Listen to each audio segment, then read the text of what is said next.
Starting the meeting here, so here we go. Well, good evening, everybody, and welcome to the City Council meeting for the City of Edina. It is Tuesday, February 6th, 2024. I pulled in here this evening as somebody driving a summer car, so it's a new world we're living in here. As Director Benarott said, we're running this meeting on a hybrid sort of format, and that's what we've been doing all the way through COVID, and we're continuing to do it because some people feel more comfortable participating remotely when they have the opportunity, or at least listening to the meeting for a variety of different reasons, maybe health-related, maybe schedule-related, time and demands with family, all sorts of reasons. So people may be watching on cable TV or at edinamn.gov live meetings, and you can participate with us by, and here's the call-in number that you want to be mindful of. I'm going to have them put that up on the screen so they get that in mind, because community comment comes up fairly quickly. So there's your call-in number. There's quite a bit of activity there. You have to do an access code and then a password. And then you got to press *3 to indicate an interest in speaking. You'll get to an operator, and the operator will bring you to Director Benarott, and Director Benarott will bring you into the council so that you can comment either during the community comment portion of the agenda this evening, or during the public hearing, the one public hearing that we have as well. So having provided that information, I'm going to call the meeting to order, and I'm going to ask our clerk, Sharon Ellison, to call the roll. Councilmember Agnew. Here. Councilmember Jackson. Here. Councilmember Pierce is absent. Councilmember Risser. Here. Mayor Hovland. Present. Next, we have the Pledge of Allegiance. Pledge allegiance to the flag of the United States of America and to the republic for which it stands, one nation, under God, indivisible, with liberty and justice for all.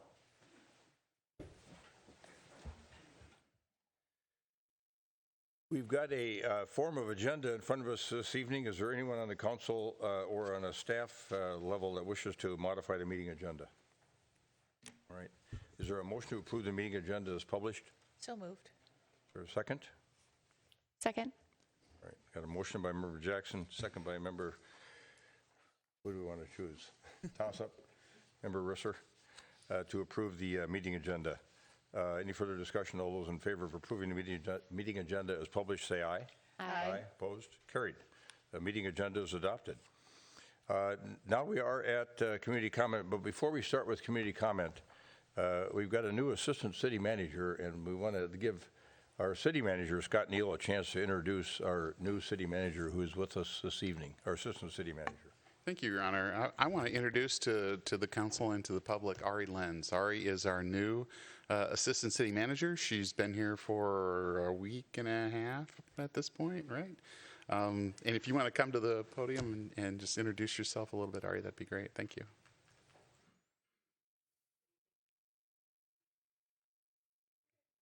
Council and community. There you go. Hi, I'm Ari Lenz. I'm the Assistant City Manager. I think it's been 11 days now. But I'm pretty familiar with Edina. Prior to this, I worked as the Assistant City Manager over in Hopkins. And then prior to that, I was the City Administrator in Madison Lake, Minnesota, which is right outside of Mankato.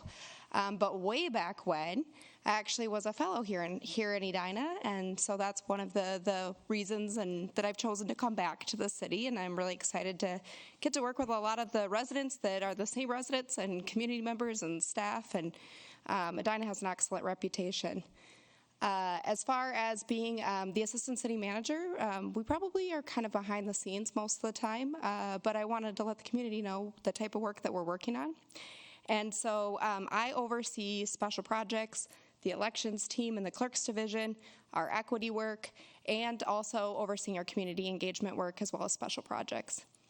My role also includes overseeing most of our internal departments, so IT, HR, and I work to oversee finance as well. So I am really excited to be here, and if you guys have any questions or comments for me, I'm here at any point in time for you to ask them. So looking forward to working with you all.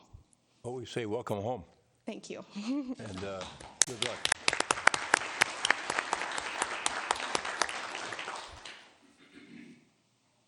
All right. right, now let's go to community comment. We're going to take folks in the audience first, and I know that Director Benarott mentioned you'll have 3 minutes, and give us your name and address, and watch that clock. Looks like we've got a lot of folks here tonight with things they want to share with us, and you'll get a yellow warning light when you've got about 30 seconds left, so if you can wrap up your comments right about the time the red light comes on, that'd be terrific. Then we're treating everybody the same way. So go ahead. Yes, welcome, sir. David Frankel, 4510 Lakeview Drive, Edina. As you may be aware, not through the media or the city, but there was a home invasion last week, Wednesday night, on Gulf Terrace. What was unusual about it is back door was broke down. Evidently, the perpetrators probably thought the house was empty. And unfortunately, the homeowner was there. And when she screamed, the perpetrators left, fortunately, and didn't do any harm to the homeowner. The issue of why I'm here is, unfortunately, not because of the crime necessarily, but the lack of communication by the city of Edina on this crime. There's never been any press release or any other information put out about this. The community is really upset that they don't know what's going on. The information we have is third hand from the victim, not from the Edina Police Department, not from the city of Edina. That should be where we confirm the information from, instead of street rumors. Also, the city should have a text alert system when there is crime. My wife, unfortunately, got caught in a gauntlet of police cars in the area because there was no text alert from the police department notifying residents there was a criminal activity going on. There was a police search going on. Nobody had any idea if the perpetrators were armed. So my wife's driving through 10 to 12 police cars from different jurisdictions. The street's not blocked off. She has no idea what's going on. It's unacceptable. I've lived in other cities. This is not that difficult to do. I have business with the University of Minnesota. They have a text alert system. With an hour of crime, I know what's going on, so I don't walk into something. There's too much technology out there not to be doing these types of things. Which leads me to the next point of community policing. I'm not blaming law enforcement for this crime, but I've been trying to get community policing brought to the city of Edina for years, and it was encouraging when the city of Edina hired our current police chief, who designed and built the community police website and their program for the city of Brooklyn Park. Community engagement officer is part of community engagement. It's not the only thing, community policing. We need a community policing program, and our current chief of police is very familiar with how to do that since he did it in another jurisdiction. Again, I don't understand why we don't have that.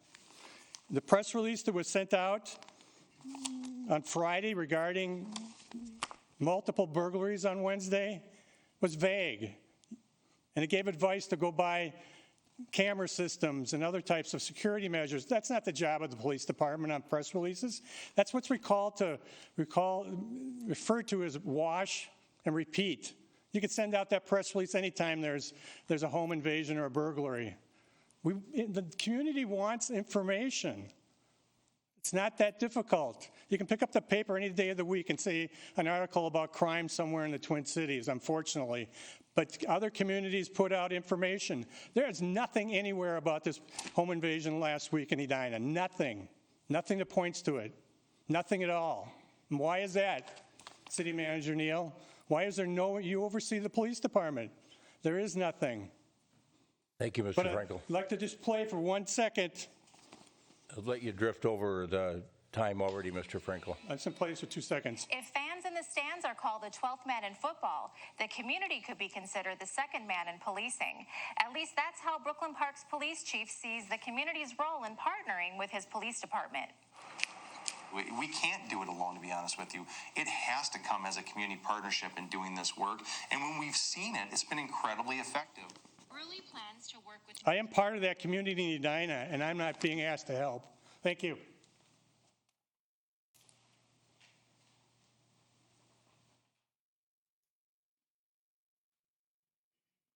Good evening. Good evening. My name's Sarah Rydermaker. I live on the 6200 block of Concord Avenue, and my comments relate to the components of the Concord B and C neighborhood project that negatively impact Concord Avenue residents. I did not realize that there was anything more than road reconstruction happening within the scope for Concord Avenue until the end of December, when I saw the communication dated November 22nd for the first time. I had been out of state at a funeral and returned to year-end deliverables and responsibilities, both from the funeral and from a COVID infection. So after watching the meetings and researching the plans and reaching out shortly after, I realized that there has been considerable confusion about the proposal for a shared use path on Concord Avenue and its deviation from the 2018 pedestrian and bicycle master plan, even for those residents who did participate during the busy holiday season. There were city materials that were inconsistently referenced a sidewalk and or a shared use path for Concord Avenue. There was an inaccurate statement made during the December 11th meeting that a shared use path for Concord was consistent with the master plan. When we spoke to neighbors the weekend before last, we learned that a number were still unaware that a change had been made, and a lot of neighbors had many concerns. Most consistently, they agreed that a shared use path's necessity and safety were not there, and that they were frustrated by the expectations that residents maintain it. Neighbors also expressed confusion and concern about the potential impact to their trees, the basis for the very high assessment amount, what benefit would come to them, and the one-way parking change. The neighborhood seemed mixed as to whether even a sidewalk was appropriate. So last weekend, I became curious about this master plan, and I watched the 2018 City Council meeting. I noticed in its review that similar resident concerns had been raised at that time, and that staff assured council that appropriate resident engagement would happen and that the council would be engaged with any concerns and that changes were possible. I also noticed that the mayor had expressed at that time a serious interest in figuring out a way for year-round maintenance of trails and sidewalks. So that was encouraging. For all of these reasons, I am here to, and because I gather from staff that they need council's direction to pivot from the current changes, I'm asking City Council for your consideration to call a special meeting or do whatever is necessary to ensure that that due diligence that was expected back in 2018 actually happens, that Concord Avenue residents' concerns are heard, and that whatever plans are ultimately pursued are necessary, appropriate, and support the integrity of the project's plans as well as future plans. Thank you. Thank you.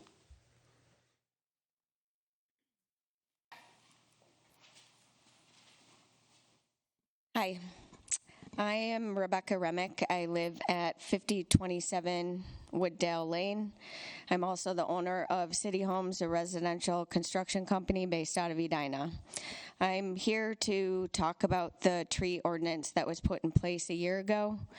I first experienced one ramification of this ordinance recently when I was going in for permit at 5828 Fairfax, which had a 35-foot heritage tree in its front yard where the driveway was going. I was stunned at the dollar amount that was being asked of my client to pay in cash to the city of Edina, and even more stunned that they needed all of it to be held at the city of Edina in an escrow account until they received the certificate of occupancy, and then half of it, the remaining half, would be held in an escrow account at the city for 3 years. When I inquired about this for my client at the city, I was directed towards the climate action plan that was made for the city of Edina. I read the entire document. In the document, it states that we are wanting to increase the Edina tree canopy from 35.9% to 39.5% by the year 2030 and 43% by the year 2040.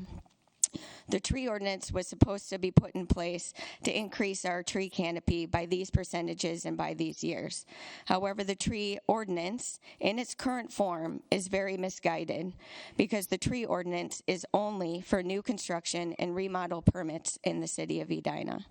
Existing residents can tear down any tree they want without a permit and without a grossly prohibitive, cost-prohibitive escrow to the city of Edina.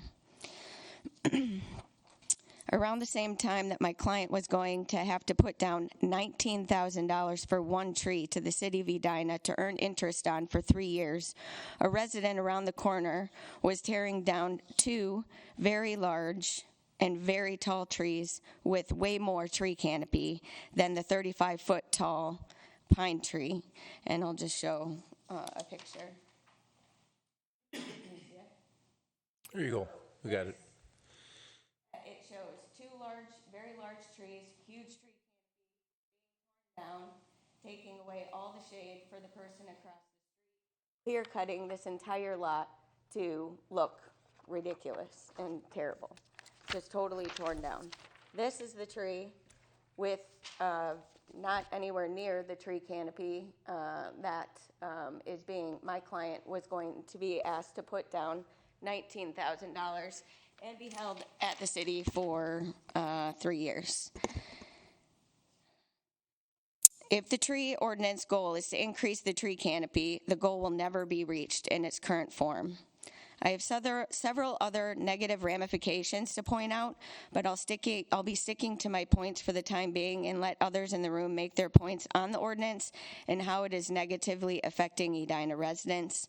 I want to increase our tree canopy, and I believe that the tree ordinance was not made with the correct information and the correct industry parties involved to think through all the ramifications that would come from the ordinance in its current form, and I'm asking that it be brought forward again for review, and this time to listen to industry residents of Edina on how to best reach the goal of increasing our tree canopy. Thank you, Ms. Remick. I know you and I have had several conversations about this, so thanks for coming tonight. Good evening. Good evening. My name is Maggie Clemish, and I'm actually the property owner at 5828 Fairfax that Rebecca was just referring to. So I am in the process of building my home with City Homes. Sorry, I'm a little nervous. It's been a lifelong dream of mine to build a home and to build in Edina. And I was fortunate enough to extend this dream long enough to financially secure the process here of building a home. I was shocked when we went in for permit and submitted the tree inventory, and I learned about this new tree ordinance and the fact that I would have to come up with $19,000 on the spot. I still don't really even understand how the process works, but I know that with everything I had been going through, $19,000 on the spot was going to be hard to come up with. I've worked so hard to make this dream possible, and now just the fact that I'm paying $19,000 for a tree, I don't understand. Luckily, the tree, as you saw, not as beautiful as it could be, is only 35 feet tall, and so I am allowed to spade it, but I have to move it to the other side of my property. If the tree had been any taller, I would have been forced to pay the $19,000. If I didn't, I would have to give up on this dream, forego the $35,000 I had already put into developing the home, and I'd have to pay 60% of the fee that I was, the permit fee for the home as well. The tree is not attractive. My friends and family would agree to that. I know I would have replaced the tree with a much prettier looking tree that would have gone with my pretty new house that we are building. So I'm hoping that when I do finally get to landscape my yard with new other trees and shrubs and flowers, that hopefully the beauty of that will shine through with the big ugly tree in the middle of my new lawn. So I strongly encourage the city to understand the ramifications of this and the burden that they're placing on people with this new tree ordinance. Thank you, Maggie. Good evening. My name is Joe Grenay, and building a new home at 6620 Dakota Trail. Like the past two speakers, I understand the spirit of this ordinance. I really do. I think, in just my personal opinion, this is an ordinance that just has gone too far. Like the past speaker, where I'm in my family is different, is we're fortunate enough to buy a wooded lot. And I don't think the ordinance speaks to the wooded lot scenarios. I think it was pigeonholed to tear downs. For an example, we were fortunate enough to buy a wooded lot that's sloped, that has watershed requirements. So my builder, and I appreciate him being here tonight, and I appreciate Minnesota Housing First being here tonight to represent this topic. For an example, the builder went to the best of the best parties to do a tree study on our lot, and she came up with 9 trees, which would have been around, give or take, $7,500. The ordinance wants us to put 150 trees back, give or take a few. $75,000 we had at escrow. And because it's wooded, heavily wooded, because it's sloped, because of the watershed, we had to put a retention pond. We have no idea where we can even put that amount of trees. So I would just ask the council, the people that represented this ordinance, just to take a step back, look at the different scenarios, that it's more than just tear downs. It's wooded lots. That's existing residents as well too. I appreciate the opportunity to voice my opinion and concern. Thank you all. Thank you, Joel.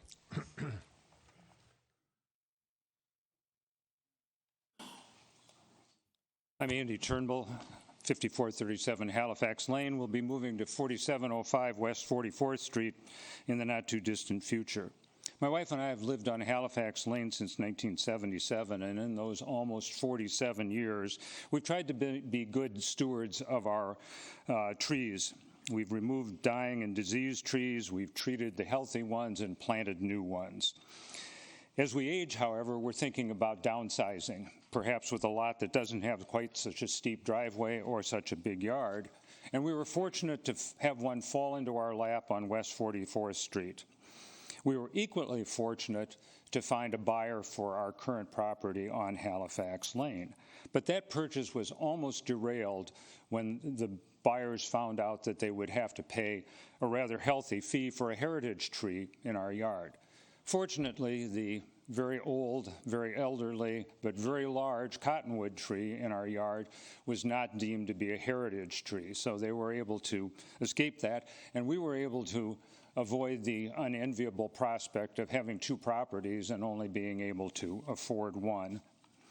It would seem reasonable to me that a more intelligent program would be to reward builders and architects for saving trees or planting trees of appropriate species and size when trees can't be saved than it is to be punitive by asking for a very, very healthy upfront fee for taking trees down, because in our case, if it had been a heritage tree, likely our prospective buyers would have backed out of the transaction. Thank you.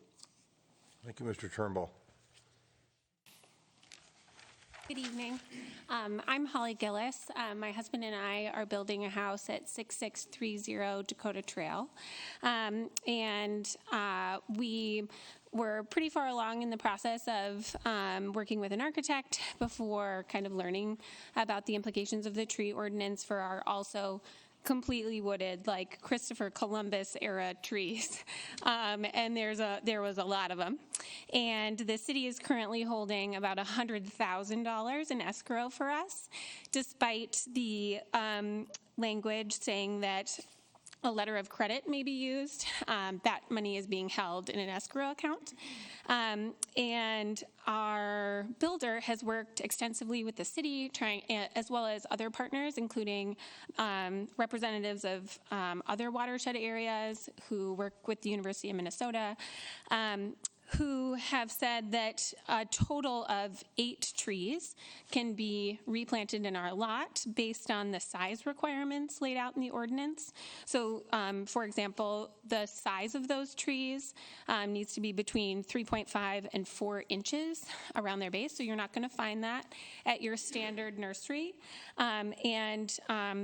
Dorothy Peterson, who's the representative of another watershed district, had to call 9 nurseries to be able to even source those 8 trees. So the actual procurement of these trees is not feasible for us. And I just want to echo something that the previous woman said while she was up here, the previous homeowner woman, while she was up here, that this is like a big dream for my husband and I. We care deeply about the environment. We care deeply about moving into Edina. We just moved here from Ohio to take jobs at the U, and we're at the Children's Hospital there, and this tree ordinance has been so incredibly stressful to actually be able to move past. We care deeply about the environment. We buy electric cars. We don't eat meat. But these trees have, the amount of stress this tree ordinance has provided, not only to us, but also our builder, has been pretty substantial. It also doesn't sound like there's any plan for what we're going to be able to do. The city doesn't know, we can't plant these trees on our lot. There's no plan for what to do with this money. There's no plan for what we're going to do after that. This is tough. So I really would appreciate a little bit of help. I keep getting sick from my kids' new daycare, so if this could get solved, because that's not going to, I would really appreciate it. Thank you. Thank you.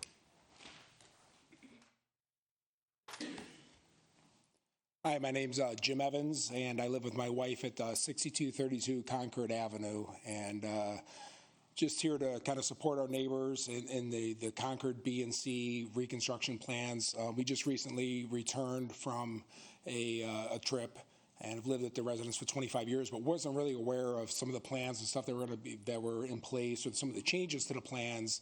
Understand that there's going to be a street reconstruction project, but it sounds like now that there's some plans to put a shared bike path and sidewalk through the area, which I think is probably very unnecessary. I mean, I don't know how often you've been south of Valley View on Concord, but it's a dead-end neighborhood. I mean, there's really no destination for a bike path to go to. I mean, it's a dead end at 62. It's really an unnecessary change to the neighborhood, especially because just a little bit further away from there down Wooddale, there's a designated bike path. And I'm an avid biker, and I'm a daily walker in the area. So, if I was to bike, no one's going to bike down Concord Avenue. They're going to bike down Wooddale and cross over the pedestrian bridge to maybe to go to Cornelia if they're going to do that. So I think it's probably unnecessary to put that in place. And the damage that it will do to the neighborhood, to the trees. I mean, we just talked about the trees and the environment and carbon dioxide and everything else. There are 100-year-old oak trees along that path. There's no way that many of those are not going to be damaged or killed by the addition of this bike path, which is, frankly, in my opinion, completely unnecessary. The sidewalk is really unnecessary, although if you want to put a sidewalk in, that's fine. But, I mean, it's a very infrequently traveled street that's very safely navigated by pedestrians and bikers without that. So, I mean, that's my main concern. I just think it's an unnecessary expenditure of tax dollars. I think it's an unnecessary impact to the environment, and with the trees, with the water runoff, and just increasing concrete and asphalt in our community, where we have a beautiful tree-lined street with that doesn't need to be altered to meet some, you know, two lanes of traffic and another bike lane, another sidewalk in an area that's very infrequently traveled. So just appreciate to have the opportunity to have some other community input onto those plans and hopefully, you know, direct it into something that's a little bit more reasonable. So appreciate it. Thanks, Thank Mr. you. Evans. Appreciate your thoughts. Good evening. Good evening. My name is Ryan Rodemaker. I live at the 6200 block of Concord Avenue, and I am here also to discuss the Concord B&C roadwork project, specifically the negative impacts to Concord Avenue. My primary areas of concern consist of the negative neighborhood aesthetic impacts, safety concerns with the shared use path, ongoing cost and hardship concerns that's associated with it, those living on the west side. Current plans show a shared use path on Concord Avenue, which is inconsistent with Minnesota and local guidelines. A shared use path is a minimum of 8 feet, and the design needs to include a 2-foot clear zone or buffer to meet the minimum width requirements. Stated in the guidelines, if this clearance is not provided, the operating width of a shared use path is effectively reduced on one side, deeming it not the original operating width. So if you have an 8-foot path, it's right up against the retaining walls that are currently designed along 4 areas of Concord Avenue. Really, that 8-foot path is now essentially a 6-foot operating area, which isn't deemed a shared use path anymore per the guidelines. And I have the, the local, citations I can provide if needed. Secondly, an 8-foot shared use path or sidewalk is overkill for the pedestrian traffic that we have on Concord. It increases the right-of-way incursion, affecting numerous trees, irrigation systems, current retaining walls, and the need to build 4 new retaining walls along the west side. Third, the project should be equitable to all, provide shared benefits, shared costs, and shared responsibility.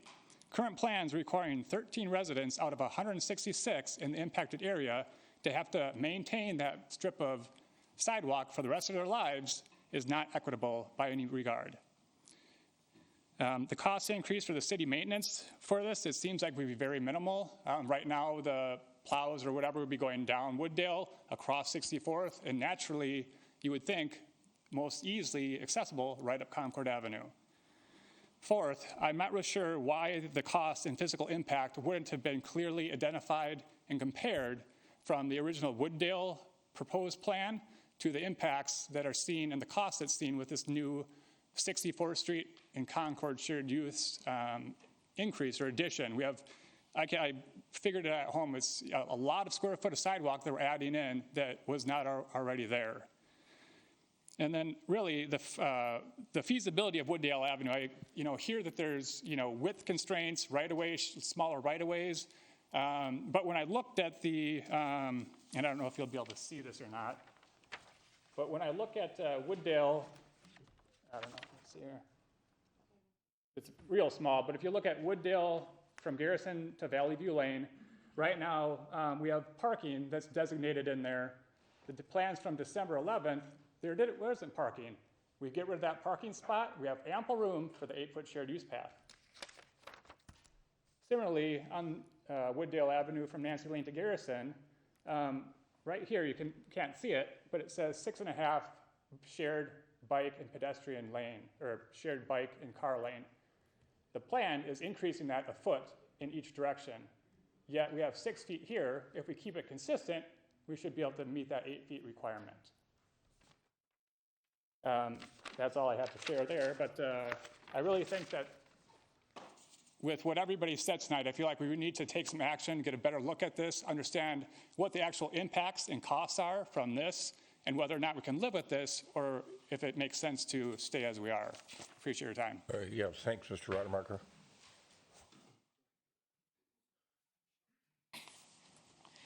Good evening, Mayor and Council. Pam Allen, 6105 Eden Prairie Road. I just have a few short words tonight. There are rumors of an interest from a developer for a pizza restaurant on the Key site. Now, whether it's a pizza restaurant or any other commercial enterprise, if they're allowed to open on the site and it fails, we are stuck with the never-ending, time-consuming process to justify repeated proposals. This is an outdated zoning designation that is no longer appropriate for the neighborhood, and I use that word intentionally, neighborhood. This is now an established community of homes, and this site should be consistent with that reality. The council and the planning commission are very busy and have very important matters before them. Your time should not be tied up with reviewing these commercial proposals over and over again. It is time to rezone this parcel and make it consistent with the comprehensive plan. The current zoning is a holdover from the time when Vernon was a highway. It is no longer appropriate. And I thank you for considering putting an end to this recurring process. Thank you. Thank you, Ms. Allen. Hi, good evening. How are you guys? Good evening. My name's Johnny McWhite. I live at 16 Woodland Road. I'm here to talk about the tree ordinance. I actually emailed about this, I don't know, a year ago. I never got a response. I thought it was very negative what you were putting in the place. I thought it was going to impact homeowners. I do sell real estate. I've been doing it for about 20 years. I do sell quite a bit in Edina, anywhere from 20 to 30 homes. And I am here to tell you that if it's already happening, I actually had the buyer for the Truesdale people that spoke earlier. That was a really big issue to my buyer due to the cost.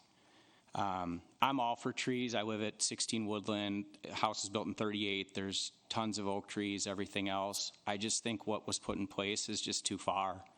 And I think it's really going to negatively impact people. So I ask that you take another look at that because I think what's in place it's just not going to work.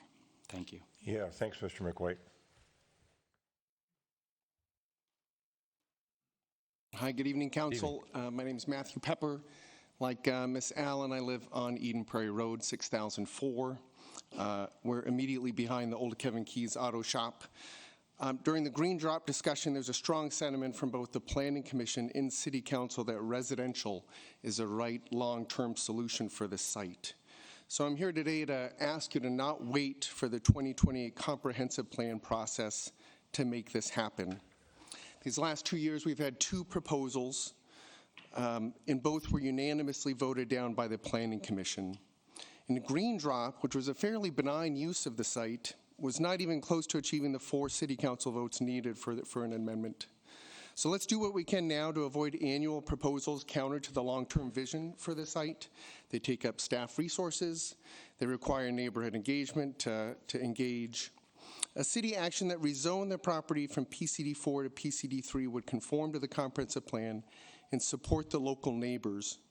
Most importantly, a city rezoning would strongly signal to the owners and other potential commercial tenants of the city's commitment to the only solution appropriate for the neighborhood. It's time for a resolution. Let's avoid future cycles of these low probability ventures and bring this long-term solution for this site closer to today. Thanks for your time. Thank you, Mr. Pepper. Good evening. Hi, good evening. Dave Remick. I live at 5027 Wooddale Lane. Obviously related to Rebecca, but also have another construction company that does work in Edina and other places of the metro. And want to talk about the tree ordinance and a couple of elements specific to it on the ordinance calling for cash or a letter of credit. And on the projects that I'm familiar with, the city has not accepted a letter of credit and has insisted on cash.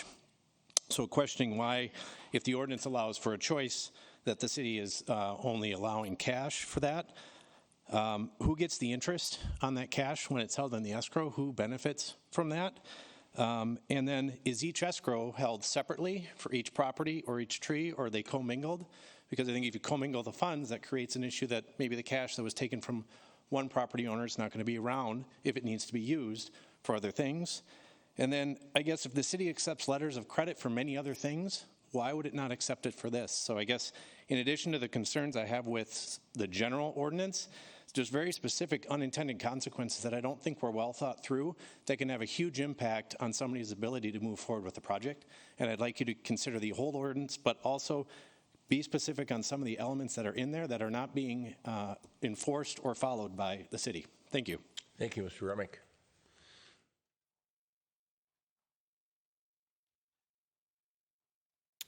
Good evening.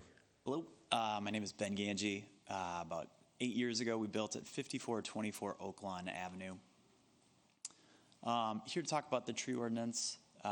Like Johnny McWhite said, I'm coming at this from a couple different angles. One, from the real estate side of things in Edina. I think Edina is great. I could live anywhere I want. I live in Edina. I love it. My kids love it. And the spirit of the tree ordinance, great.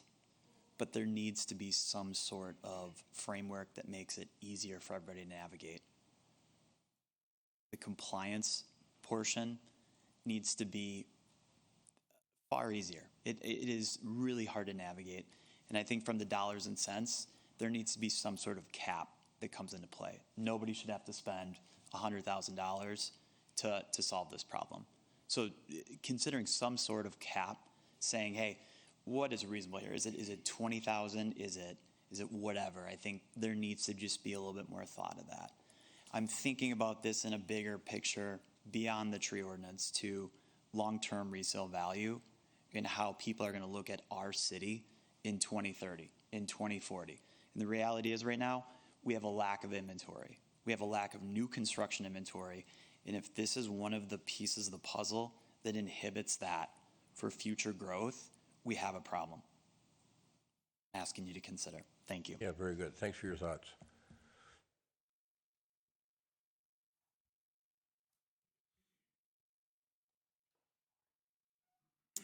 Good evening. Good evening, Mayor, council members. Nate Wissenk, 4235 Grimes Avenue. I work with Streeter Custom Builder. I've been fortunate to be a resident of Edina for the last 6.5 years and built many homes in the city. The city is an amazing city, one of the best places to live and work in. I'm so grateful to raise a family here. I just wanted to point out we have several projects right now that we're working on from a construction standpoint. And when people find out the burden related to the tree ordinance, whether it's a wooded lot, whether it's a city lot that is not that wooded, and they find out the burden, it's incongruent with, in my mind, the spirit of the city and what has been so welcoming and fostering to live here and work here. And so I think if we had the think tank that has been so prevalent in making things easy to work with and live here behind this ordinance, in the spirit of the ordinance, we'd get to a place where everybody can win, including the trees. So I'd ask that we do that expediently and together. Thank you.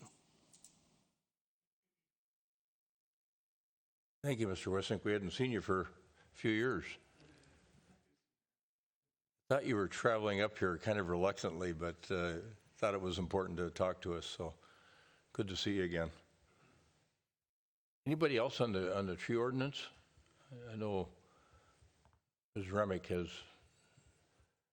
been kind of at the heart of this concern that builders have, that homeowners have.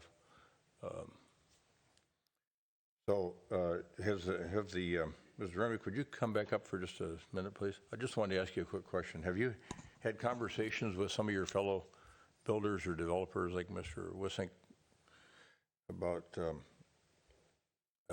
your views of the world on the solution, or maybe you can do this after the fact and give us your thoughts on reforming or changing the ordinance, because your input will be important.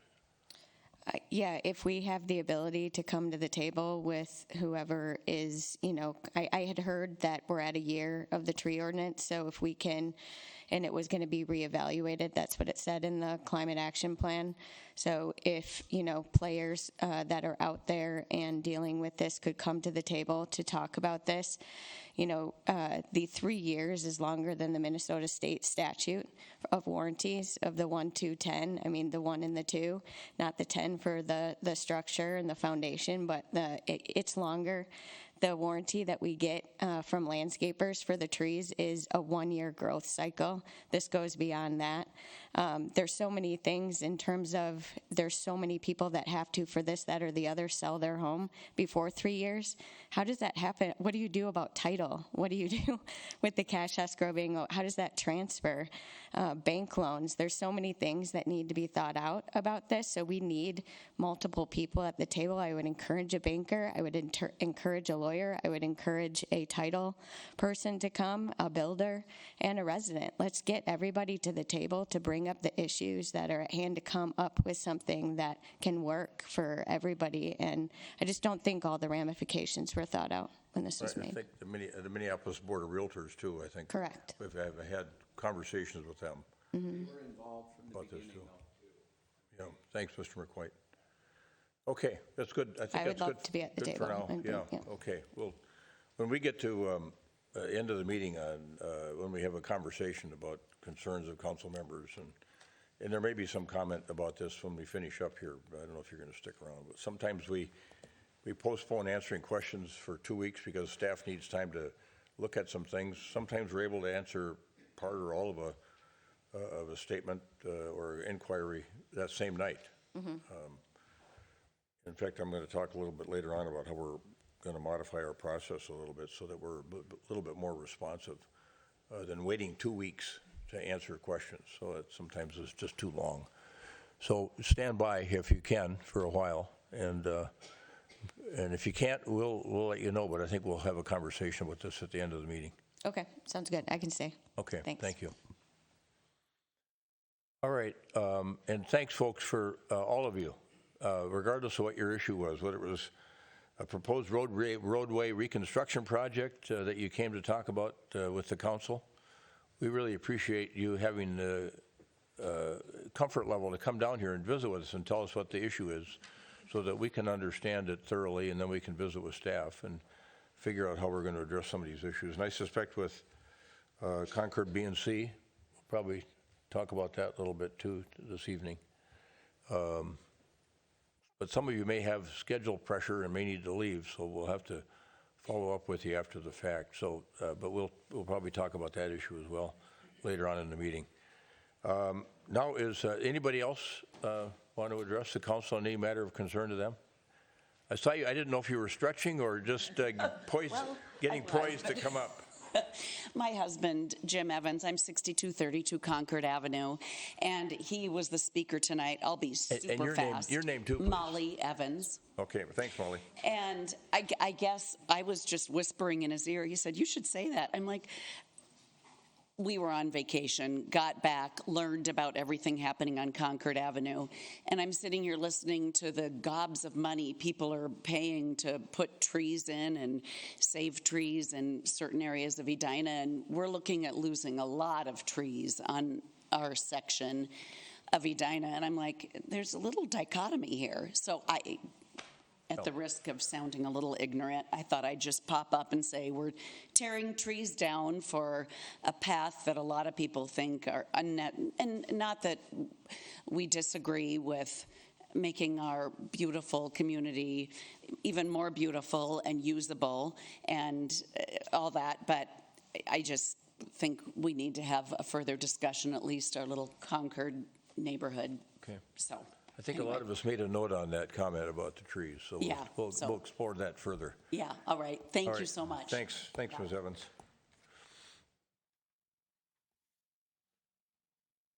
Anybody else? Otherwise, we're going to go to the virtual world and see if we have anybody that wants to speak with the council. And when she's got a smile on her face, Ms. Benarott, there's somebody there that wants to visit with us.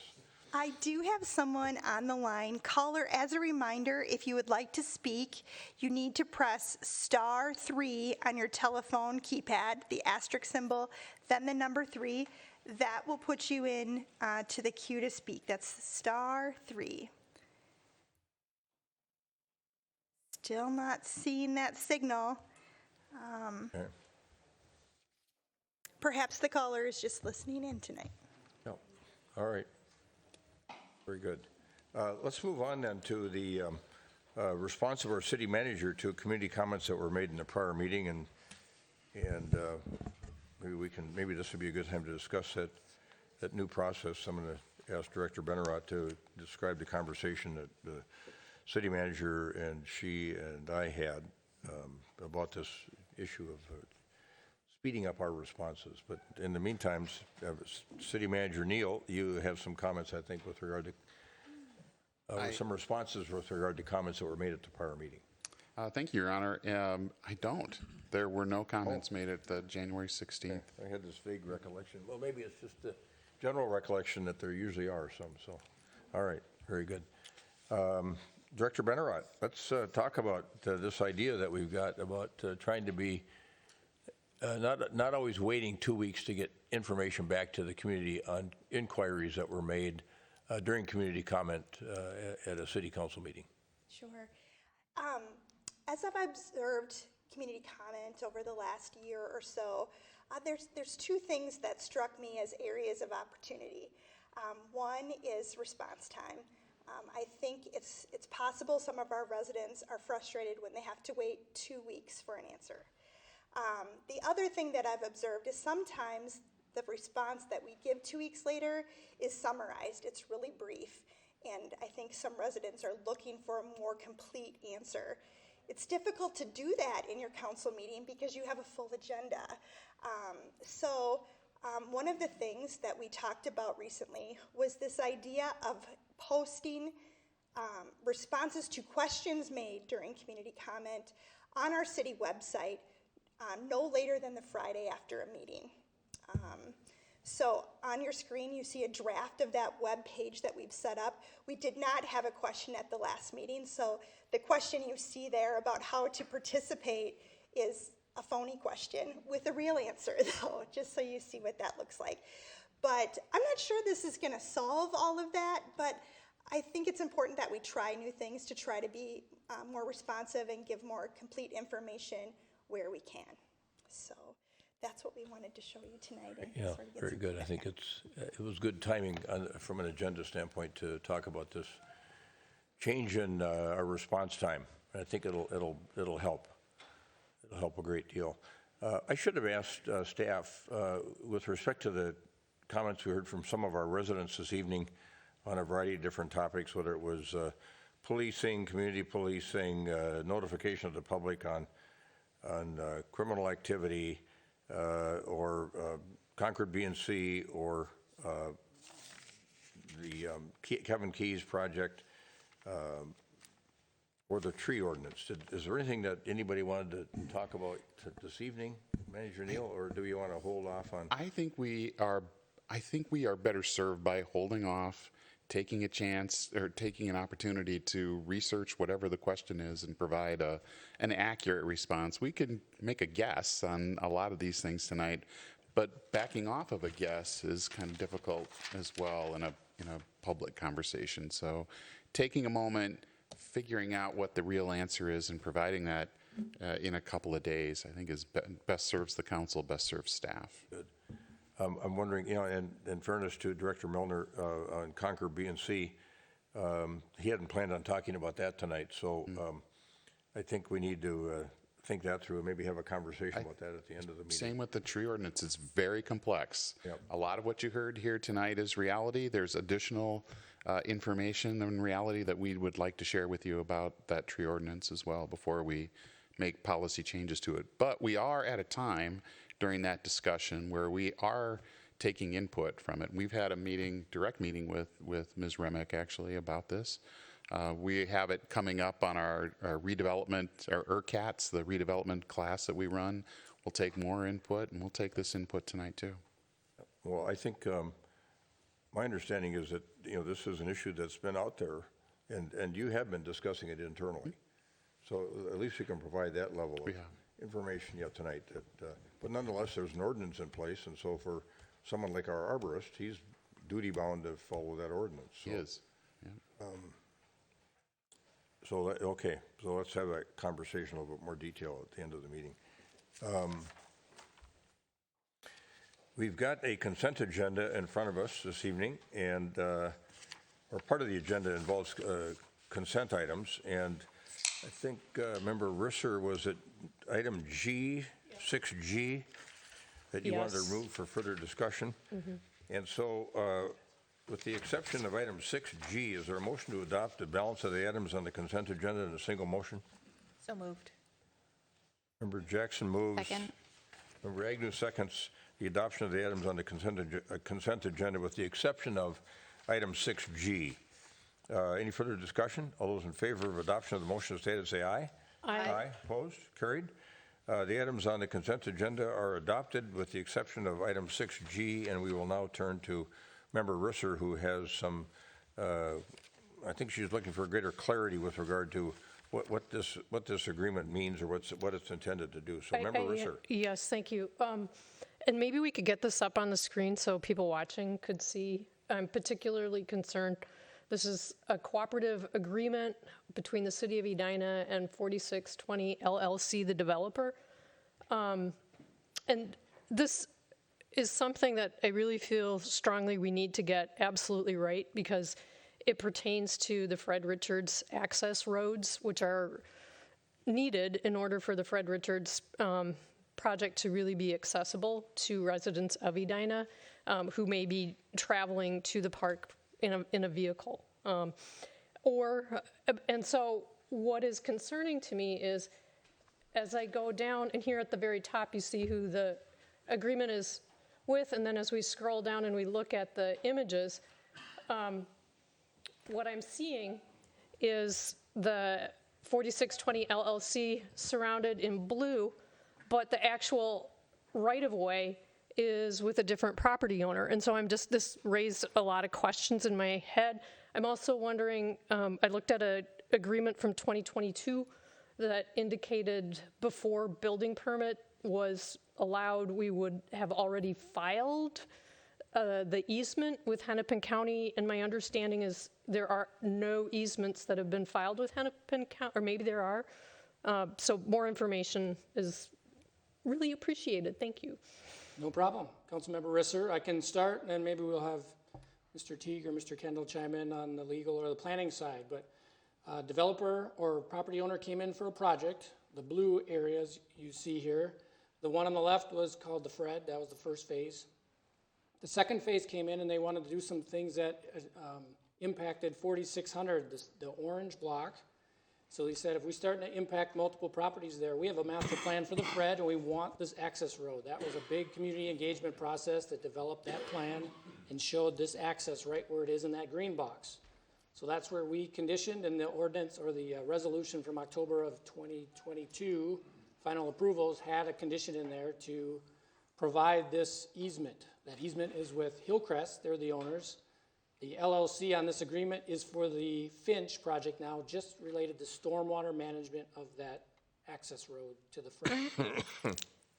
Does that easement actually exist? Has it been filed and approved by Hennepin County? It's been signed. The agreement was they were going to file it as soon as the permits were pulled. Those permits were pulled just a month or two ago. The filing is happening today. It was just an oversight to get those filed. So that filing is happening right now. Okay, good. We do have. The other concern that I had is just the basics of the drawing, the legal description, the measurements, all of that didn't really seem to be fleshed out in tremendous detail. It didn't look like there was, what you would expect to see from a document of this import. And again, going back to the fact that this is the access road to the park, and this is what, we need to have in order to fulfill the whole vision that is being supported by a $17 million sales tax referendum. So I was kind of wondering about that as well. Yeah, the council considered during that approval process many different concepts, and those had more of the details for the access road when they approved it in October of 2022. The easement, very legal document, just has the description and the outline. That's what a typical easement document has. The agreement in front of you tonight is just with the watershed and the developer for a permit with the watershed. That's all that agreement is on the agenda for this evening. Okay, thank you for clarifying that. I think it would be helpful if the actual easement was included in this documentation just to provide more context, because as you look at it, it just doesn't really seem to make sense. But I appreciate what you are saying. Thank you.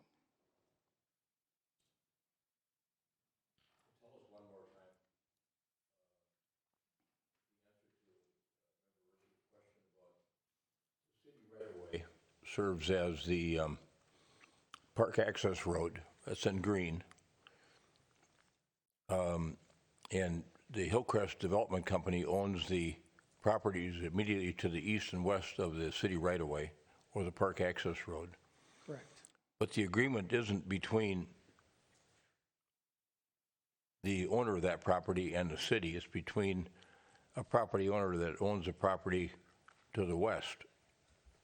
So what was the reason that the owner of the property, Hillcrest Development, wasn't included as a party to this agreement? Great question. So for the Finch, that development had to go in front of the watershed to get permits. When you approved the project, we told the developer, you're building that road for us with your project. So they tried to permit those two together, and the watershed would only permit their site, but the developer didn't want to have to treat stormwater and address wetland impacts on a city road. So that's what this agreement is saying is Solheim or the LLC is going to build the road. They've got permitted for the blue box. City's going to come in when we do the Fred Richards master plan and address those stormwater issues with the green access road. So this is strictly to meet the watershed permits, but because the developer is building that green road for us, the green box, the road in the green box. So that's why it's with the LLC, because they're building it. So the permit's held with them, but this agreement says, city, you're going to take care of your own stormwater as soon as you start work on the Fred Richards property. All right, so the entity that granted that easement in the first place, though, was Hillcrest. Correct. Right. They have granted it? Yep. Yeah, so They're this question still remains, Attorney Kendall. Why isn't Hillcrest a partner, a party to this agreement? Even though they granted us an easement. A party to the stormwater agreement, Mayor? Yeah, why aren't they a party to this agreement? Because they hold they've agreed to allow us to have that easement across their property for purposes of access to the Fred Richards. That's in place. That's agreed to. It's not on the verge of being recorded. And that clears up our ability to get access to the park on property over which we have an easement. Does that easement provide for us to be able to give the kind of authority that we're giving to the developer, Solheim, to go across our easement over the property owned by Hillcrest? Well, we're going to mitigate our stormwater on our own property. So this agreement is for stormwater mitigation, wetlands. None of that's happening in the green box. It's only on the property that the city owns on the Fred Park. I don't know if that makes any difference to Attorney Kendall's answer. I'm understanding that this is just for the purpose of getting access on that park access road.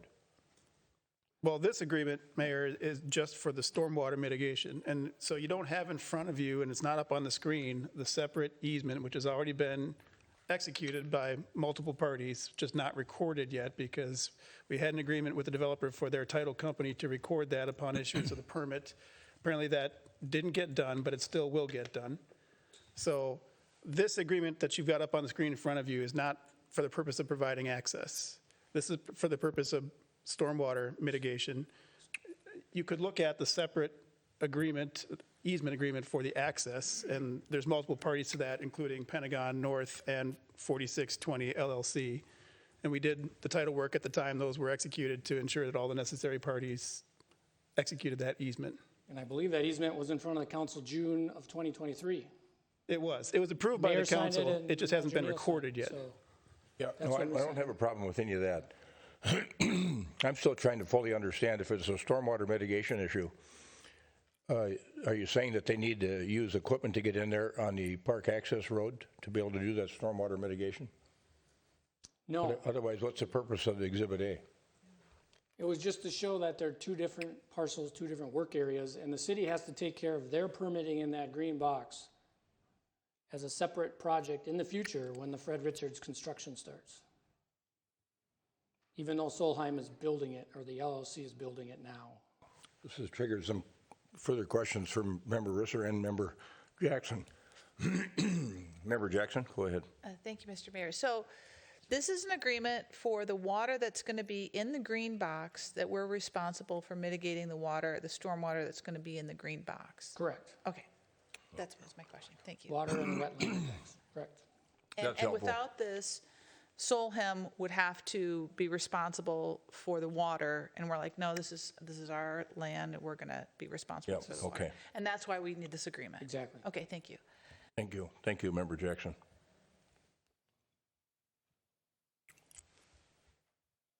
That help, Member Risser? It is helpful. I'm just, without any kind of diagram as to how the stormwater mitigation is going to happen, just seeing the city right-of-way right in the middle of property that belongs to Hillcrest, it's just, I guess I have to take it on faith that the other parts of the Hillcrest property are not going to be impacted by the stormwater and however it is that we're going to be addressing it. And I just feel like there's not enough information in this agreement. There's a lot of questions that it raises. All stormwater to meet the permit is going to be done on our property on the Fred Richards Park. So we're not mitigating anything on Hillcrest property or within the east. It's going to be, that's why we have to do it. We have to do it in the future when the development of the park happens. That's the agreement here.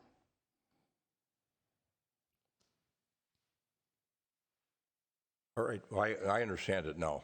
I thought they were trying to use this road as access to get to the park to do some stormwater mitigation up on the boundary line. Okay. They're going to mitigate the stormwater issues on our property, our easement. We're going to do that in the future. They're going to build the road now. We're going to meet the stormwater permits in the future. Okay. We are, because just north of this, in the master plan, it showed a parking lot, some updates to the old clubhouse, those sorts of things. That's when we can really do the mitigation of the stormwater then. All right, that makes sense to me. Attorney Kendall, any reservations or issues that you think are here? Are you comfortable with the document? Mayor, You probably helped draft it. I shouldn't have even put you in that position. I did help draft it, and I am comfortable with it. I mean, I think maybe what caused some of the confusion was the fact that the easement itself was not actually recorded. You know, would have been nice if that had been done. That was supposed to be done, but we will get that recorded, and hopefully that will solve the problem. But I think all parties are in agreement, and I think the watershed district's in agreement as well, and willing to issue the permit on the basis that the city will handle this stormwater management when the park is improved. All right, very good. Somebody care to move the approval of the cooperative agreement for the Fred Richards Park Access Road stormwater? So moved. A second. Member Jackson moves. Member Agnew seconds the approval of the cooperative agreement that's embodied in item 6G. It deals with the Fred Richards Park Access Road stormwater. Any further discussion? All those in favor of adopting or approving the cooperative agreement, say aye. Aye. Aye. Opposed? Abstain? No, aye? Okay. All right. Thank you. The cooperative agreement stands approved. Thank you. Thanks for raising that issue. All right, we're on to public hearings. We've got one public hearing matter this evening, and it's something that we deal with every year with federal money that comes down through the state to the county, I think, or maybe it comes directly from the U.S. government to the county. And then we get an aliquot share of that based on, I think, our population. And our Housing Affordability Development Manager, Stephanie Hawkinson, is here with us. And also Ms. Lano Wolk is here from Homes Within Reach. Their executive director is with us, and I think our residents will be eager to hear about Homes Within Reach. Go ahead. Good evening. Yes, thank you. This is annual, so you will see me do this around this time every year. The HUD allocates each state a certain amount of block grant funds, and then each city's portion is based on a variety of factors, including average income, cost burdened of households, overcrowding when a couple families live together to save on housing costs, etc. So over the years, our amounts have stayed relatively similar, but there has been some ups and downs. We got a bump in 2021, and that was largely due to increase of overcrowding of residents in the city, where to save on housing costs, they were moving in. Either larger families were moving into very small apartments, or families were moving in together. The final HUD budget isn't out until later this spring, but it's estimated based on the American Community Survey that our allocation this year will stay the same as what we received last year. Of that, 15% remains with the county, and representatives from cities get together and we look at applications where different nonprofits for social services apply directly to the county. Representatives from a wide variety of cities get together, review those applications, and allocate the funds. The community development portion is the decision that is made by the city councils within the cities. And so we're looking at an allocation of $130,754. So as you can see, since 2020, in the last 24 years, it's been up and down. It's a little higher than it was in the early 10s, but it's down from the peak around the pandemic. So there, with that $130,000, there's a variety of things that we can spend it on. The issue, however, because some of these are like, okay, well, we could use them for some, wait year after year after year and build it up to a pool to spend on some of these other projects. The issue is there's a spend down requirement by HUD. If the funds are not spent down within a certain time frame, the county could lose those funds. And subsequent years, the county could be penalized, and then the money's not forthcoming. So this year, for the $130,000, I am proposing that we allocate $95,754 to Homes Within Reach for their affordable ownership preservation program and buying homes, renovating them, and placing them in land trust, and then $35,000 for the homeowner rehab program that is administered by the county. So WALT, our Homes Within Reach, they are moving more towards Homes Within Reach. They provide affordable ownership opportunities through the land trust model to households that are within a certain income range, up to 80% of the area median income. With Edina's partnership, since 2007, 17 single-family homes have been acquired using the block grant funds. One was acquired in 2021, and none were in 2022 or 2023. Those funds are being pooled to work towards a home that they're in the process of now. The future financing, the 2024 allocation, would help with one home, but again, it's not significant or sufficient to single-handedly do one home. They will need to use these funds to leverage other funds from the Met Council, Hennepin County, Minnesota Housing, us, to be able to complete one home. So in Edina, based on the Minneapolis area Association of Realtors, in 2023, the median price was $600,000 for single-family homes. So we're giving them $95,000. Clearly, that is not enough to really make an impact, but it's what we have, and so that's why they use it to leverage other sources of funds. Other cities in which they work, the home prices range from $298,000, 300s, 400s, and so their money in those communities can go a lot further. So I just wanted to show over time, since 2007, how much in green are the homes that were acquired, renovated, and sold to end buyers with using the block grant money.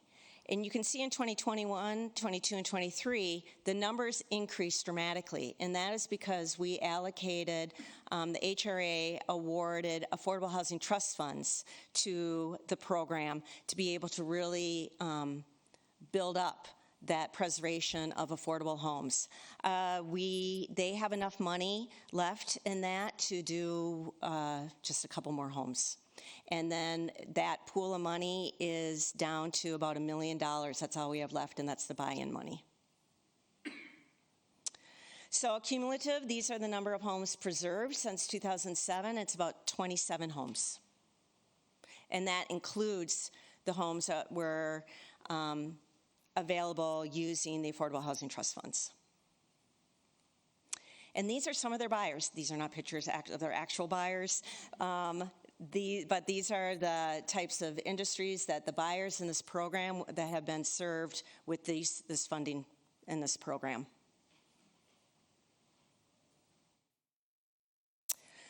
So the portion of the money that I'm asking for that would be administered by the county is the rehabilitation loan program. Right now, there is $33,000 remaining in that pool of funds, but there are 14 applicants on the waiting list, and the loans are $30,000. So clearly, all 14 that are on the waiting list cannot be served with the amount of money that is currently available to them. About half the recipients that get these money are seniors. And again, their incomes cannot exceed 80% of area median income. In this program, the loan is forgiven after 15 years. So I wanted to show again the home rehab program's participation using block grant funds since 1995, and then when we added our Affordable Housing Trust Fund money to that. Some years, 2013, 16, and 22, there wasn't enough money in the pool to be able to do this program. We created a program with approval from the HRA to allocate some Affordable Housing Trust Fund money to create a home rehab program that is administered by CEE that went gangbusters. It slowed down a little bit, but that too, it's funded, and the money we're going through the money. And in fact, I have anticipation that we're going to run out of that money this year. So that's what I'm asking for, is those allocations to Homes Within Reach and to the county for rehab program of our block grant funds.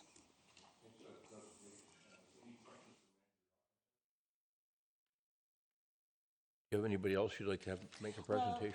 Well, Brenda is here with Homes Within Reach. Hello, I'm Brenda Wilkie. I am with Homes Within Reach. I'm the executive director. And I'd like to say we really appreciate the partnership with Edina. The last few years, we've seen tremendous growth within the community, and we have a long list in our buyer pool of people that are interested in being in this community because of the amenities that you've got here. It's been tremendous to hear the stories of the residents that are becoming homeowners here. They're leaving rental, coming into our program, and it's been great. I know one of the things that Stephanie had asked about is, what is the work that we do on these homes? And where do our funds come from? And as she said, we couple the funds that you provide along with state funding, regional through Met Council, and then Hennepin County funds. Some are pass-through. Home funds are also a federal pass-through that comes through the county. So every pool of funding that we get has different requirements as to what we can use that money for and what standards of rehab we're required to do. So we are always looking at our homes and coming in and looking at health, safety, and energy efficiency. And we come in and we do first off, we have to do a SHPO study on every home. So we do SHPO before we even do the purchase of a property. Once we purchase that property, we do a lead-based paint assessment, we do asbestos, we do HUD housing quality standards, which looks at health and safety, and then we also do an energy efficiency study. And then we are required to take care of any hazardous issues with lead-based paint or with asbestos.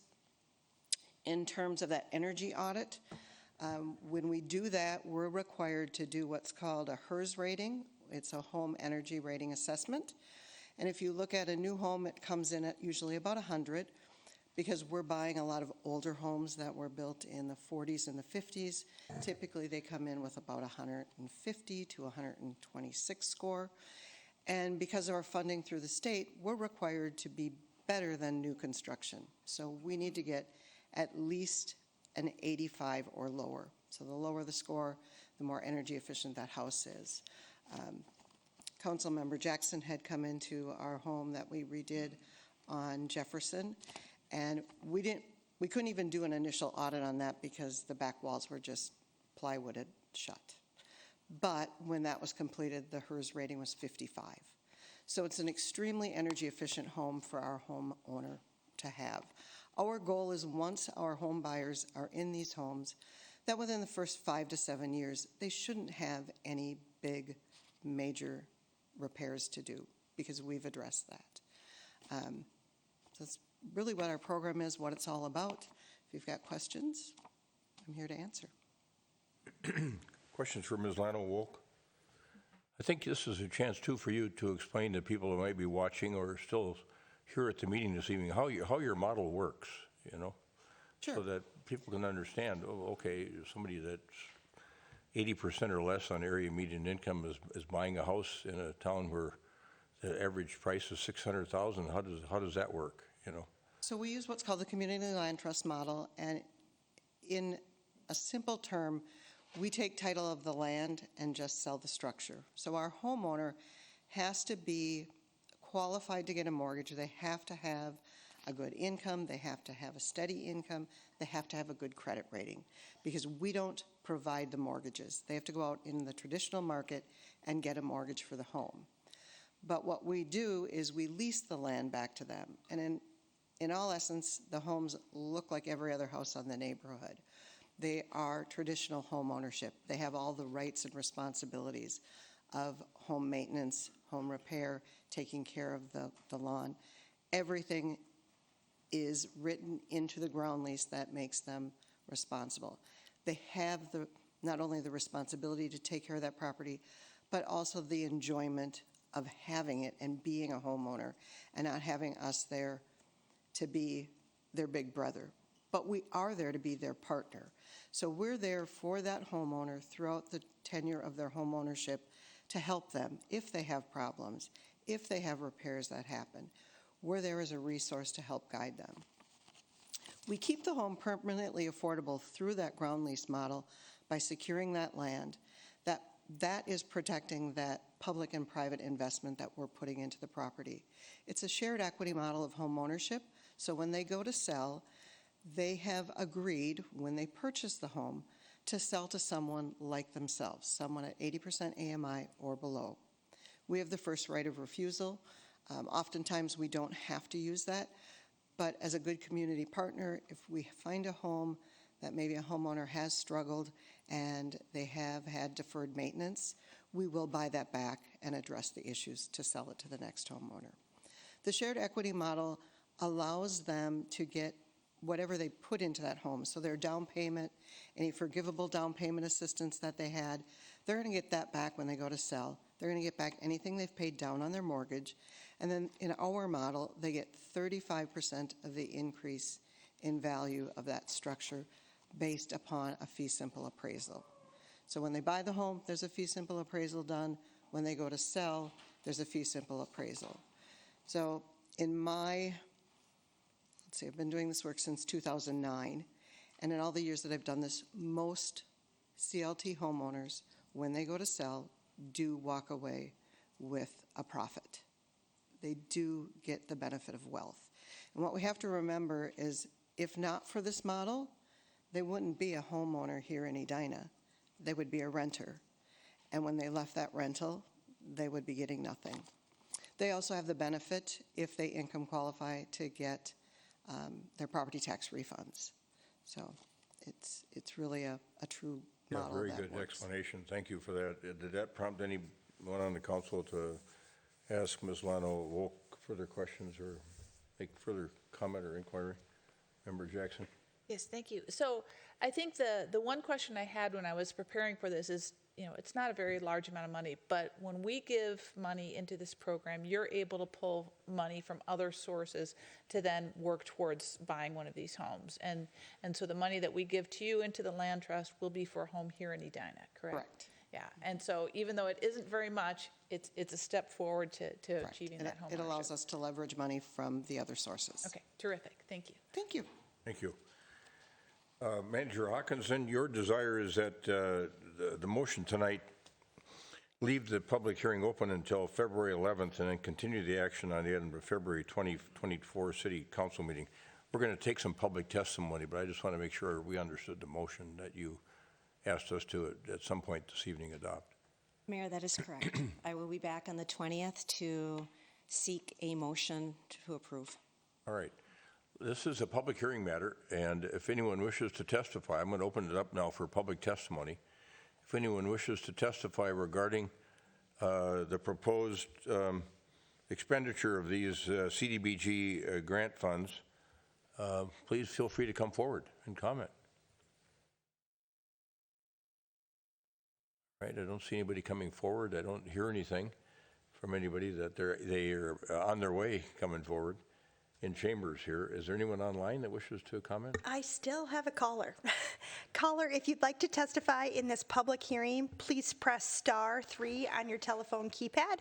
That's the asterisk symbol, then the number 3. That will put you in the queue to speak. Because there is a short delay in the broadcast, I would recommend we wait 1 minute or so for others to join the call or for my I'm so excited to have this caller, but I really wish this caller would speak. Let's wait 1 minute. My clock shows that it's 8:26. I'll come back to you at 8:27 or when I see someone signaling to speak.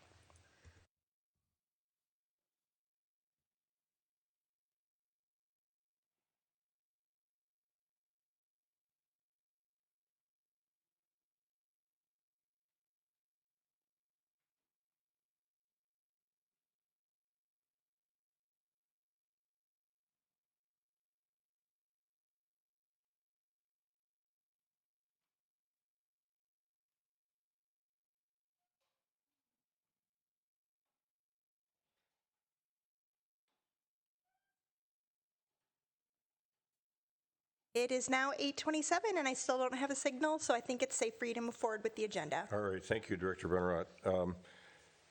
We heard the preference of Manager Hawkinson with regard to a motion. Is there a motion from any council member to close the public hearing in this matter on February 11, 2024, and continue the action on the item to the February 2024 City Council meeting?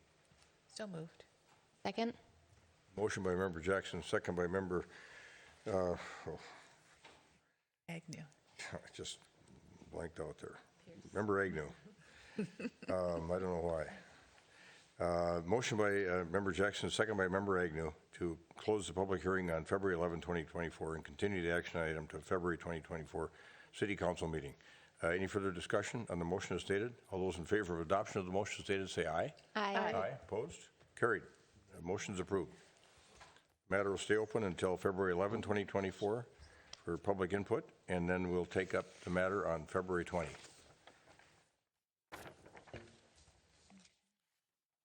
Thought I had put that cold long behind me, but I think as the evening wears on, I'm running down. All right, we're going to move on to the reports and recommendations portion of the agenda this evening. We've got 3 matters here in this portion of the agenda. First one is a resolution 2024-13, which accepts various donations on behalf of the city, made to the city, and we need to approve those by a 2/3 majority. And is there a motion to adopt resolution 2024-13 in which we would accept certain donations from organizations and residents in our community? So moved. I second. Jackson moves, Member Agnew seconds. Adoption of resolution 2024-13. Any further discussion? All those in favor of adoption of the motion as stated say aye. Aye. Aye. Opposed? Carried. The motion carries. Resolution 2024-13 is adopted.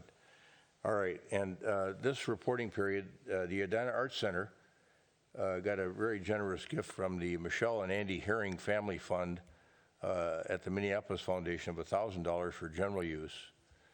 Michelle's mother was a city council person in Edina, and for years, Peggy Kelly. And one of the rooms at the Arts Center is named after them. And so they continue that support for the Arts Center, which is great. And then the police department, the Edina Crime Prevention Fund, has donated some significant amounts for different police purposes and canine expenses, and those total, I think, well over $15,000 in different categories. So thanks for those donations, and they'll be posted on the city website. Now we're going to move on to the next matter in the reports and recommendations portion of the agenda, and that deals with a request for purchase on Fire Station number 2. That's the new fire station we've been working on. It's a beautiful looking facility, and like everything else that's occurring in our economy now, the costs are a little higher than we anticipated, and so we need to deal with discussing a potential cost overrun approval. Good evening, Mayor and council members. My name is Zuleika Marquez, and I'm the project manager for the Fire Station 2 project. Thank you for having us this evening. We're excited to talk about our project and where we're at today and move forward with the project. Tonight, we'll be discussing the bid results that we received, the budget and financing needed to construct the Fire Station 2, and we'll be making a recommendation to award contracts. So staff's request is to approve $24.1 million worth of contracts to construct the new Fire Station 2. We need a decision by council tonight. I'll discuss that a little bit more later in the slides. This approval would also include a budget increase of $1.3 million. That's a almost 6% budget increase from June 2023. The approval also includes several contracts held by the city for the construction. The majority of the contracts will be assigned to the city's construction manager, Cross Anderson, who's here tonight. So just as a reminder, in June 2023, council saw staff come in for a request for a budget increase. We were at preliminary design. Our construction manager had provided a cost estimate, and it indicated a shortfall. So we came to council with 3 options. Council elected the better option. This option included capacity for future growth. It avoided space and programming reductions, and it maintained the aesthetics of the exterior. It also allowed us to continue to pursue sustainability features. Now for schedule milestones, since June 2023, we completed design, we went out to bid around Thanksgiving, and then we received bids towards the end of December. This all happened during the holiday season, so it took a little bit longer to verify bids and explore the options that we had once we received bids. So something important to note, and something that's pushing the schedule on a decision tonight, is that bidders are required to hold their numbers for 60 days. That means that bids would expire February 16th. That's just shy of the next council meeting, February 20th.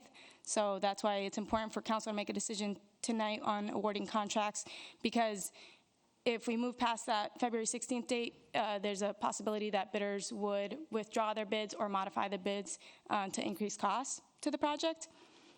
Additionally, on the schedule for upcoming dates, we have a CIP bond public hearing expected for March 6th. This is necessary because we need bond authorization. We need to increase the bond authorization to account for the June 2023 budget increase.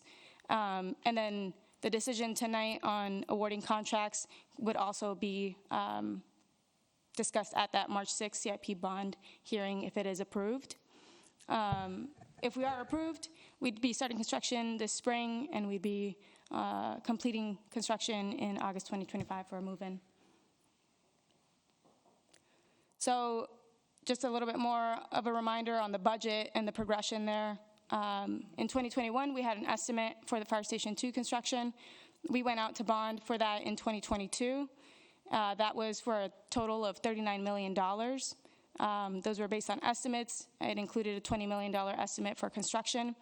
And then last year in June 2023, based on that cost estimate at preliminary design, we were at $21.1 million for construction. And because of the increase in land costs, and including owner contingency, our project total came to $44.3 million. Now, bid results, we had good coverage, but market conditions are what they are, and so we received a higher number for construction at $24.1 million. That brings our project total to $47.3 million. However, we did identify additional funding sources to cover that shortfall of $3 million.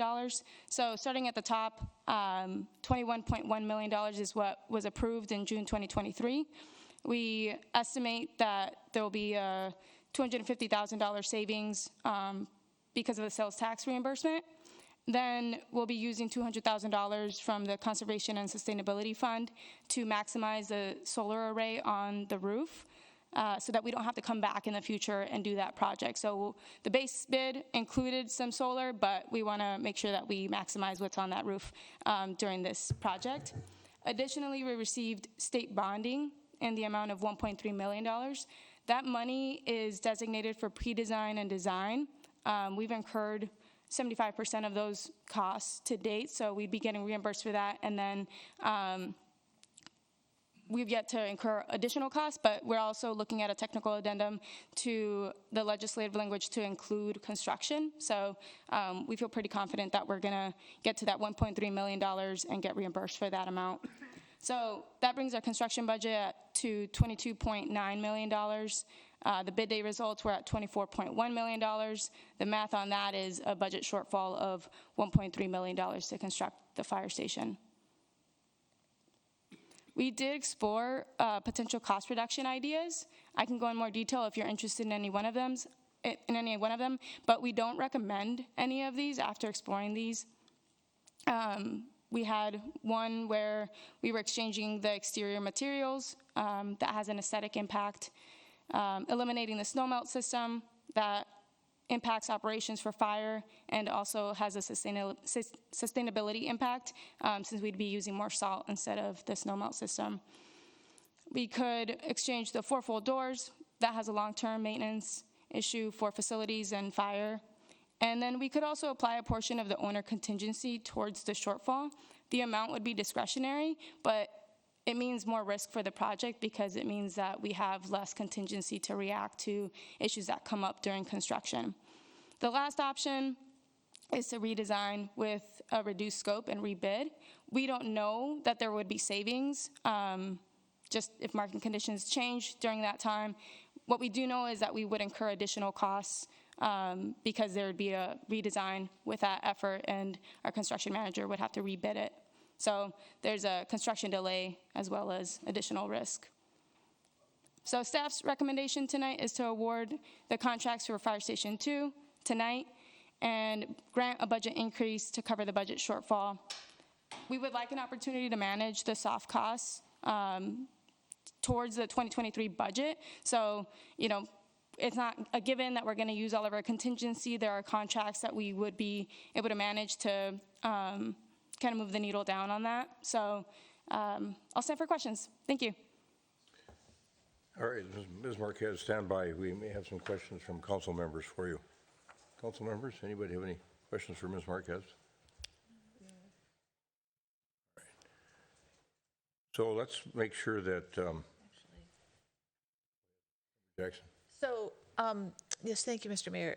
With the bids coming in higher than we anticipated, do you have any sense of sort of the overall market conditions? Is this in line with it? Is it above, below what other construction projects are seeing? We had pretty good coverage, so we put out 29 different scopes, and we had about 140 respondents on all of those scopes. So because of that, I do feel confident that it's reflecting what the market conditions are right now. Okay, good, thank you. Any other questions for Ms. Marquez?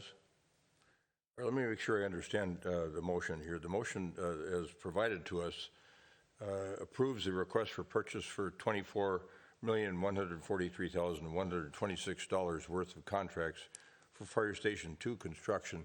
That would, of course, then allow you to deal with that 1.268815 budget shortfall. Is that correct?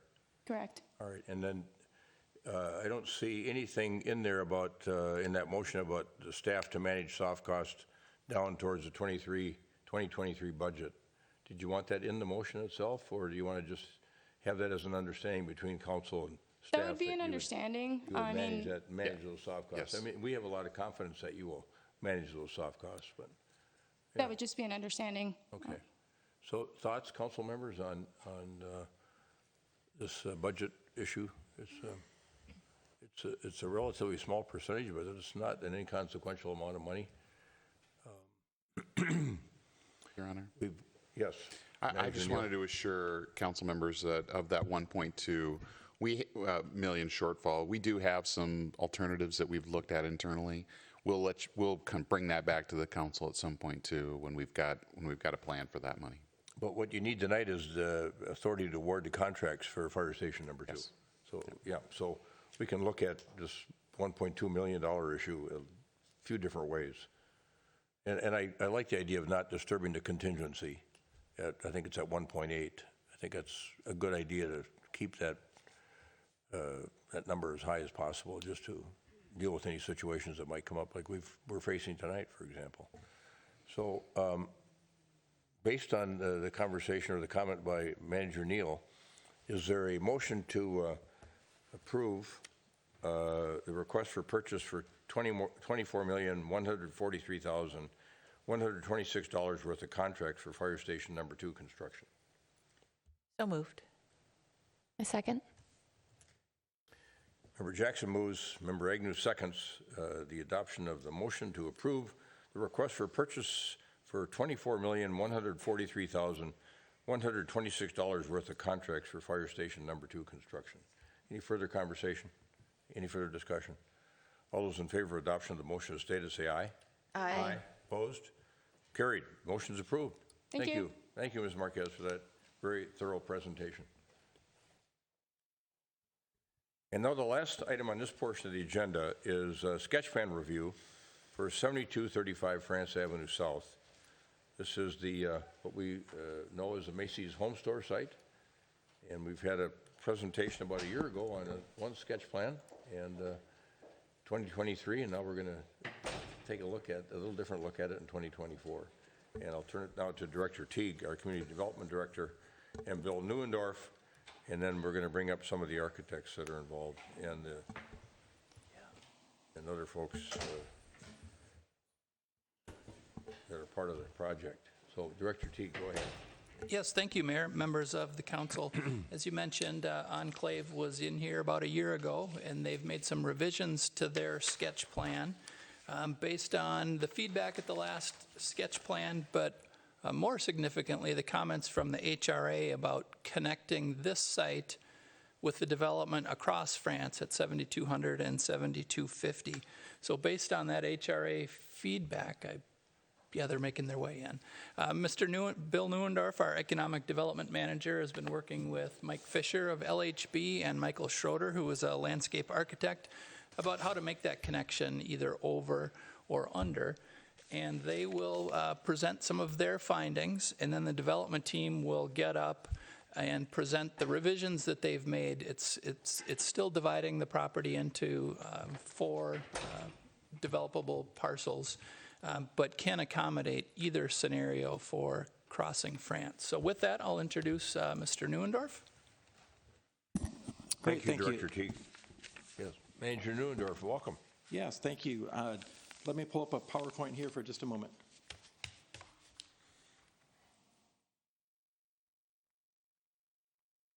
It was good to see you last night at the Grand Economic Development presentation down at Greater MSP's annual meeting.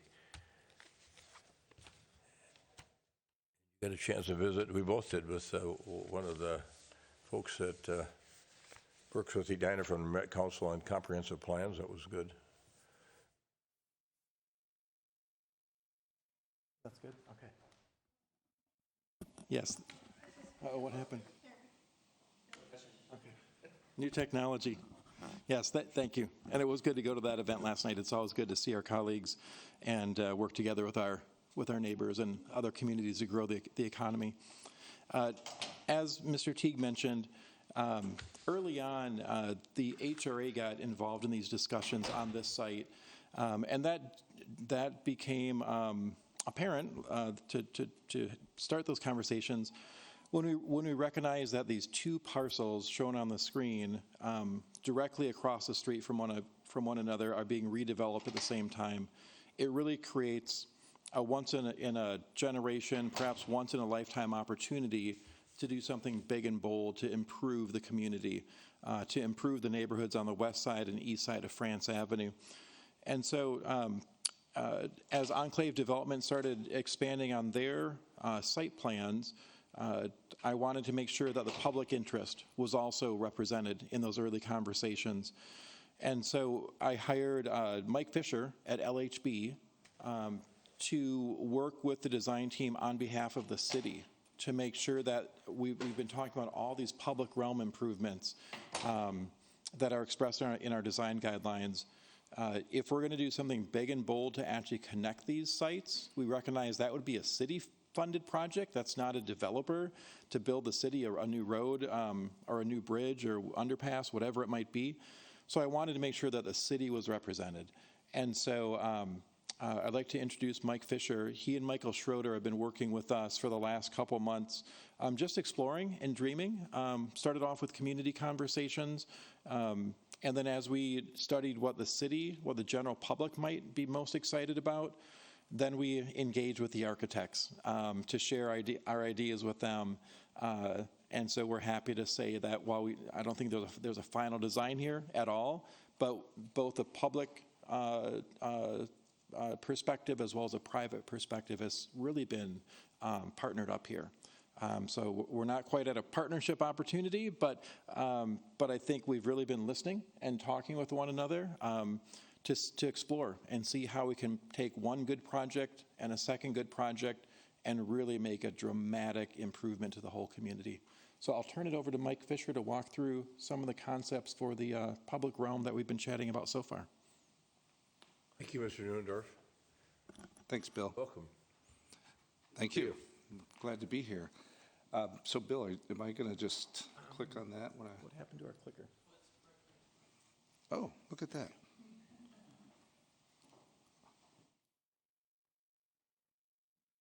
I just click it right out of... There it is. So this will be very brief. I just want to give a little context to what we've been doing and how we relate to the fact that you're about to hear talk about a sketch plan. So Bill already talked about this once-in-a-generation opportunity to have redevelopment on two sides of a street. And it's really awesome that staff were so aware and highlighted that opportunity, and so we're here talking about it. But you can see these are two older sketch plans for both sides of the street. And you were all aware as we were doing the brainstorming about what are the different ways we could cross France Avenue. And we showed a lot of them and gathered a lot of ideas. And where we really started gaining sort of momentum was the idea that we have this idea. It's called Centennial Lakes. We're crossing all kinds of streets. So this notion that we can have streets with bridges and underpass, and it doesn't have to feel like a tunnel. It can be a park under a street. And we showed you slides with, dimensions and ways that we could make this feel good. And you may recall this diagram where the idea at one point was to take that park right through this development. And it would start diving down at a maximum 5% slope. There would be bridges. And in this case, we would actually split France Avenue apart a little bit so we'd have sunlight in the middle and make it all work. And that, we had those conversations with the developer team and the design team, and that all sounds great. But now put yourself in the developer's position, because now we're creating another level below grade through your site. And there's one thing that we know. Public realm development doesn't go on the same timeline as private development, almost never. And so how do we make this work with the fact that we still need to work with the county and other agencies and figure out France Avenue? And that just probably, hey, maybe it could, but I doubt it.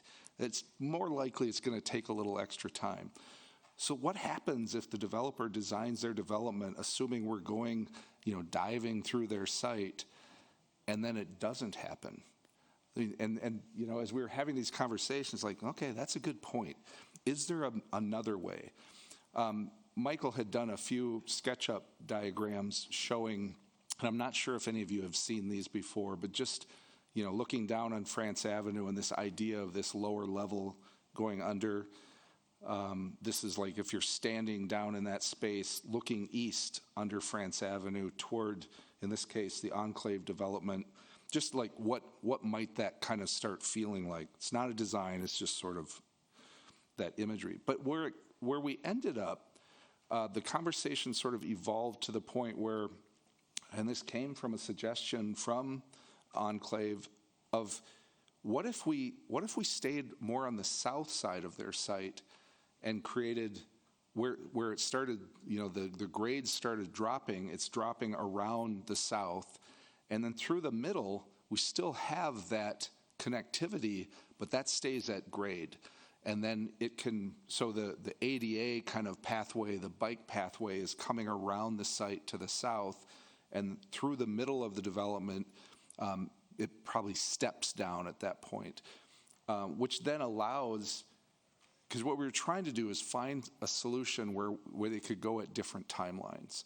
Not to mention the fact there are some benefits here of the south sun and everything on the parkway on the south side. So that's where the conversation has most recently been. And what you'll hear more about in the sketch plan is how the developer, you know, they had to revise, you know, their building sites and everything to make this work, because that's quite a bit of space on the south side of their property to make this happen, in addition to that piece through the middle. I will just say that this developer and the developer across the street have been very collaborative, and that's been really nice to kind of have those conversations. So that's the context of the conversations to date. Did I miss anything? Michael, Bill? Okay, thank you. Councilmember Jackson has a question for you. Yes, thank you, Mr. Mayor. Real briefly, what are the pink blobs? All right, that's a Michael question. Thank you for the question. So what we want to make certain is that if we can extend this... This is Michael Schroeder, folks. Sorry, I should have introduced myself, sorry.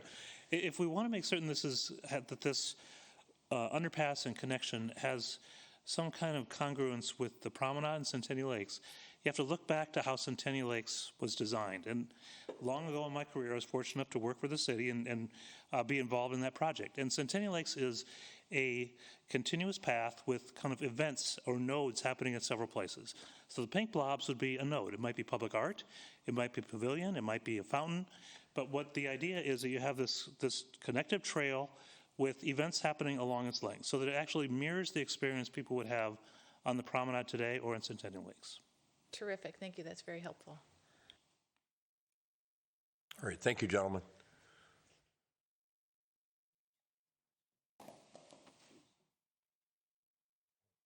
Councilmember Risser has a question. It may require the Michaels coming back up. We'll Yeah, see. this is for the Michaels.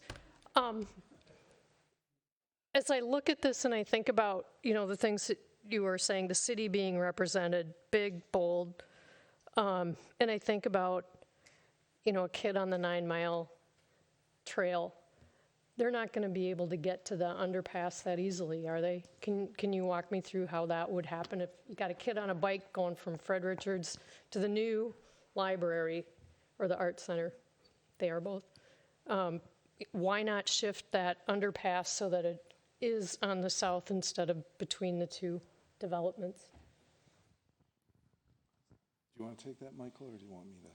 I can. I'll stand over here, not to stay away from you. So, Councilmember Risser, another good question, because I think the continuity of the experience is important. It's a half a block north. So if you're on the 9 Mile Trail, to get to the underpass, you move to between 7200 and 7250 to get under France Avenue. Can you, like, how do you do that? You have to go, so if you're coming from the west, you've got to go... You would have to cross Gallagher. Okay, in the middle of the road, okay. And along what we call in the Southdale Plan the West Promenade. Okay, where there's, the underpass connection. maybe there's cars, so there'd be like a bike trail that would be added? Yes. Okay. Yes. and then you pass through, how do you get back to the promenade?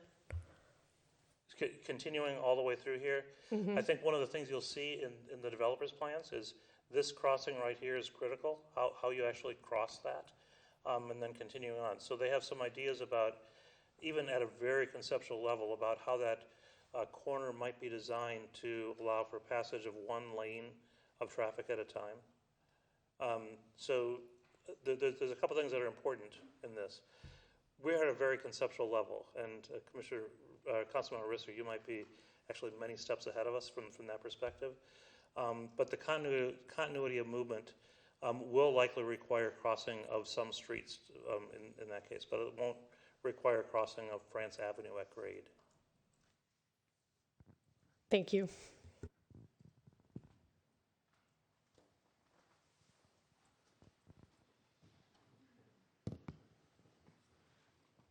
Evening, gentlemen. Good evening, Mayor, members of the council. My name is Patrick Brahma. I'm with Enclave, the developer on this project. Glad to be here with you this evening. As mentioned, it's been almost a year since we last connected in this very room. We're excited to be here again. We're excited for the next step. It's been a great process to work with your staff team, along with Mike and Michael. We're really pleased about where this project has come, and feel like we have collaborated and found a solution that we hope is a win-win for the community while still allowing the project to move forward successfully. So I'm just going to open with some really high-level comments on like what's changed since the last time we were in front of you about a year ago, and then I'll turn it over to Nate. He's with ESG, the lead designer on the project, and he has a 3D model that he's going to walk through the proposed project in a little bit more detail than I will. So this is the updated site plan. As Michael had mentioned, this site plan is very simplistic, schematic. Intentionally, we avoided showing articulation to keep the discussion focused on spaces and the public realm, location of buildings, that type of thing, and some of the points that were touched on a moment ago. So high level, big picture changes since last time we connected. We did receive comments through the concept plan process that we need to expand or enhance the trail along the south side of the site. Even though that's not fully resolved, I just want to acknowledge when we come in with our formal land use application, we will resolve that and address it. And to the comment just made a moment ago with the crossing along Gallagher, that'll be addressed as well.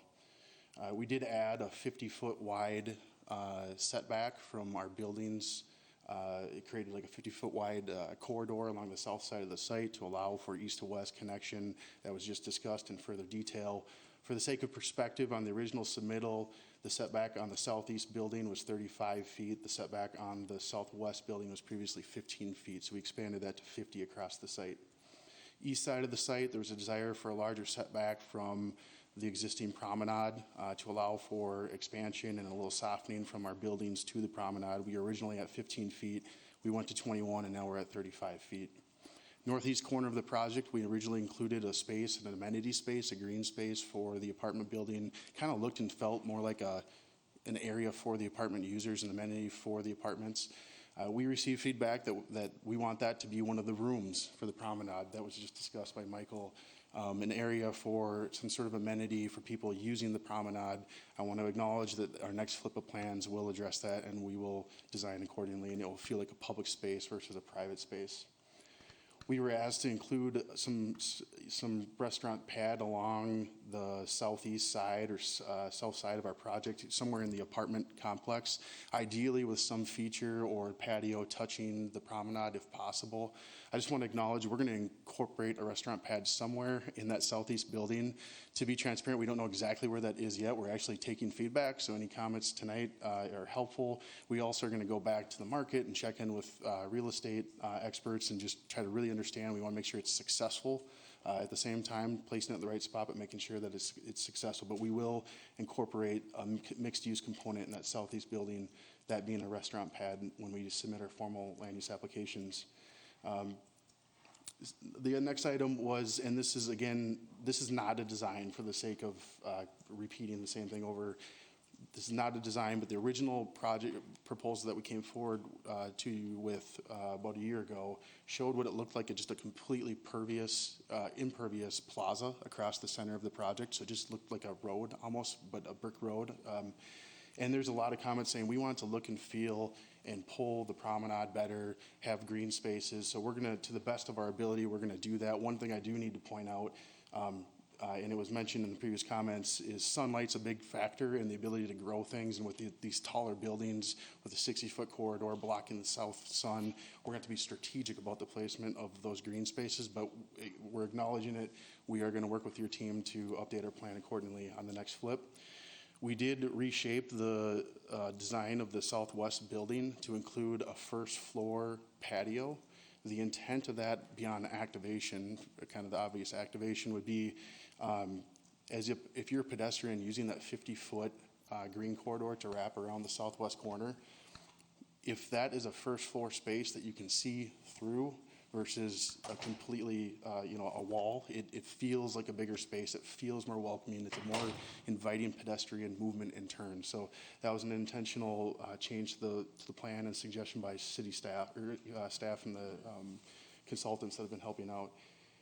The northwest building, I do want to identify there in taking a big step back. I should set the table that the city has a requirement for a 900-foot setback from any building that's 96 feet or higher in height. Our original plan showed two 10 to 11-story buildings on the west side of this site. And I have a zoom out map that'll show this here. Well, maybe I'll just jump to it. The single-family homes that are affected by our project are highlighted in yellow here. In red would be where the 900-foot setback is for the southwest building, and then in pink would be the northwest building. We have lowered the height of that northwest building to the best of our ability to respect that comment, to try to ease the effect on that surrounding neighborhoods. That pink building was originally 10 to 11 stories. Right now we're assuming about 8 stories. The southwest building, we have not changed the height of that building. It still remains at 10, 11 stories. Just reflecting on the comments that you heard a moment ago, one of the big changes that we made on this project was trying to, over the last 9 months or so, 10 months, respect the feedback received through the public process and process with city staff for the pedestrian connection across France. And one of the biggest things that we did was try to create a site plan that had versatility, that allowed for different options the city may choose in the future to be implemented at the time when the city chooses to do that. Whether that's an overpass, whether that's an underpass, or something that grade later, the site is laid out to do that. And some of the big moves that were made, one, you can see a straight line coming through the site here. Originally, the way that the site was set up, these center plazas, you'd have to go through right angles and turns to get through this pedestrian corridor. We tried to do our best to line things up in a straight manner, so if you're walking through it as a pedestrian, you can see where you're going and really understand. It's very simplistic about how to get across France into the promenade. Second thing, a benefit of changing the staggering of the promenade, so shifting that section on the west side of our site, so it'd be east side of France, but the west side of our site, those two buildings, you'll notice that center plaza was shifted north. And by making that move, we increased the distance from Gallagher to our center promenade. Specifically, if the city chose to go the route of an underpass, it just gives more distance to work with versus before a shorter distance. And if there is going to be a switchback path that goes down that area, the longer distance you have, the less slope that you would be dealing with. So that's one thing, one reason for the changes that you see here. We had mentioned the 50-foot setback as well. That 50-foot setback, as you can tell from if you happen to, and I don't have it in front of me, but the original site plan, you would have seen 4 kind of perfect square boxes, and now you see on the west side of the site, especially that northwest building, was significantly smaller footprint than it was previously. That's one of the things that we had to do, and we readjusted the building designs and a little bit of the programming that Nate will go through here in one moment to respond to that. So I just wanted to give you a reflection on, we heard a lot of comments through this process. We're trying to respond to them, and when you see our formal submittals, we're excited to have a chance to respond to it formally, but I want you to know that we're acknowledging those comments. Big picture, we're ready to go. We're chomping at the bit. So Assuming we continue to get positive direction here tonight, we met with the Planning Commission a couple weeks ago. We're going to start working on formal land use applications, TIF application, and proceed forward with this project. So thank you for your time. If it's okay, Mayor, we'd like to turn it over to Nate. He's going to go through a 3D model. Good evening, Mayor, council members. I'm Nate Enger with ESG Architecture and Design. It's wonderful to be in front of you again after about a year, I guess, since the last time we looked at this. We're going to do something a little bit different tonight. I don't know that we've done this before, but this should be an interesting experience for all of us. We'll see if I can manage. So what I'm going to share with you today is essentially that kind of next half step in development. So what Patrick has kind of walked you through was our diagrammatic layout. Since then, and since we've met with the Planning Commission, we've developed a 3D model because we feel that in seeing these things in 3 dimensions, it's a little bit easier to understand adjacencies and connectivity. So not much has changed from the plan standpoint, but I think you'll start to recognize some of those things in 3D that maybe you would have questions about. So I'm going to very briefly walk us through this. I'm going to attempt to do this while I'm holding the microphone, so this ought to be interesting. So just kind of a large scale view first off of how this site and the site across the street really work together. And you can, especially in this view, really start to see how these changes begin to align the west side of our property with the 7,200 and 7,235 properties across the street. So previous to this, that west portion of our property was at least 40 feet, 50 feet further to the south. And now, fortunately, through this process, kind of one of the happy accidents is that this has moved north and is going to provide a much straighter shot in some sort of connectivity, whether that's above or below, which will be great for that kind of pedestrian visibility. So I did want to point that out right away before we get started. I'm going to go through each of these buildings really quickly, and please stop me if you have questions. I'm happy to further dig in. But since this is the first time that we're really seeing this stuff in 3D, I'll kind of talk about the three-dimensional qualities of these as well. So we have 2 residential buildings anchoring the east side of the site. What's important to us is that we really respect the promenade and the activity that's going to happen there. So while these are very diagrammatic, we are starting already to imply some things that are going to be occurring. Patrick talked a little bit about our setback being 35 feet. We think that's very important to encourage that active use engagement that we have along there. We don't really want buildings right up against the promenade. We do expect that these facades along the east side will have some sort of residential character to them, walk-ups potentially, front porches, projecting balconies, things like that. So it won't be a flat wall, but we do also want to develop landscaping in this space that will be our development, but also will feel very much part of the promenade, like Mike and Michael talked about. So on the south side, we have a 5-story residential building. It's 5 stories over 1, basically, is what we call it. So the first story is a larger, taller podium that will be lined with retail and then also some residential units. So you're seeing that purple blob there. That's what we're recommending, at least at this point, could be retail. I think we're certainly open to discussion on that, but just from the confluence of activity we feel like is happening at that corner of the promenade, and now the new heightened connectivity that's going to happen moving further west, we felt like this could be a really great activation node for us. I think there's also an argument potentially for that to occur on the north side of the site as well. But this is the things, as Michael Schroeder indicated, we're very early on, and those are the things that are going to come out of the process as we dig further in. One of the other changes we made specifically to the south building, and you might have even caught this in the diagram Patrick was showing, is that we've reoriented the building. So the amenities now are facing in towards that promenade. And that was particularly important because we feel like, as Patrick indicated, we really want to make that promenade kind of feature, and I'm using the words interchangeably, but I guess I'm speaking specifically to our internal promenade.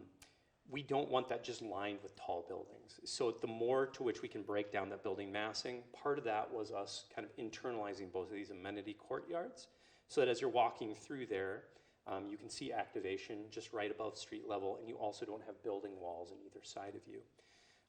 So that's kind of a change. We recognize that in doing that, will be a little bit solo orientation challenged. Really, you want kind of amenities and things on the south side, but we think it's important enough for the overall experience of that central promenade that I think we're willing to do it, and we think it can be functional. Across the street, or across that promenade, we have another residential building, same type of structure, so we have one story of kind of taller liner units, and this one would have the lobbies and amenity spaces for, we'll call it the campus buildings here, and then 6 stories of residential above that. So this is just 1 story taller than the building across the street.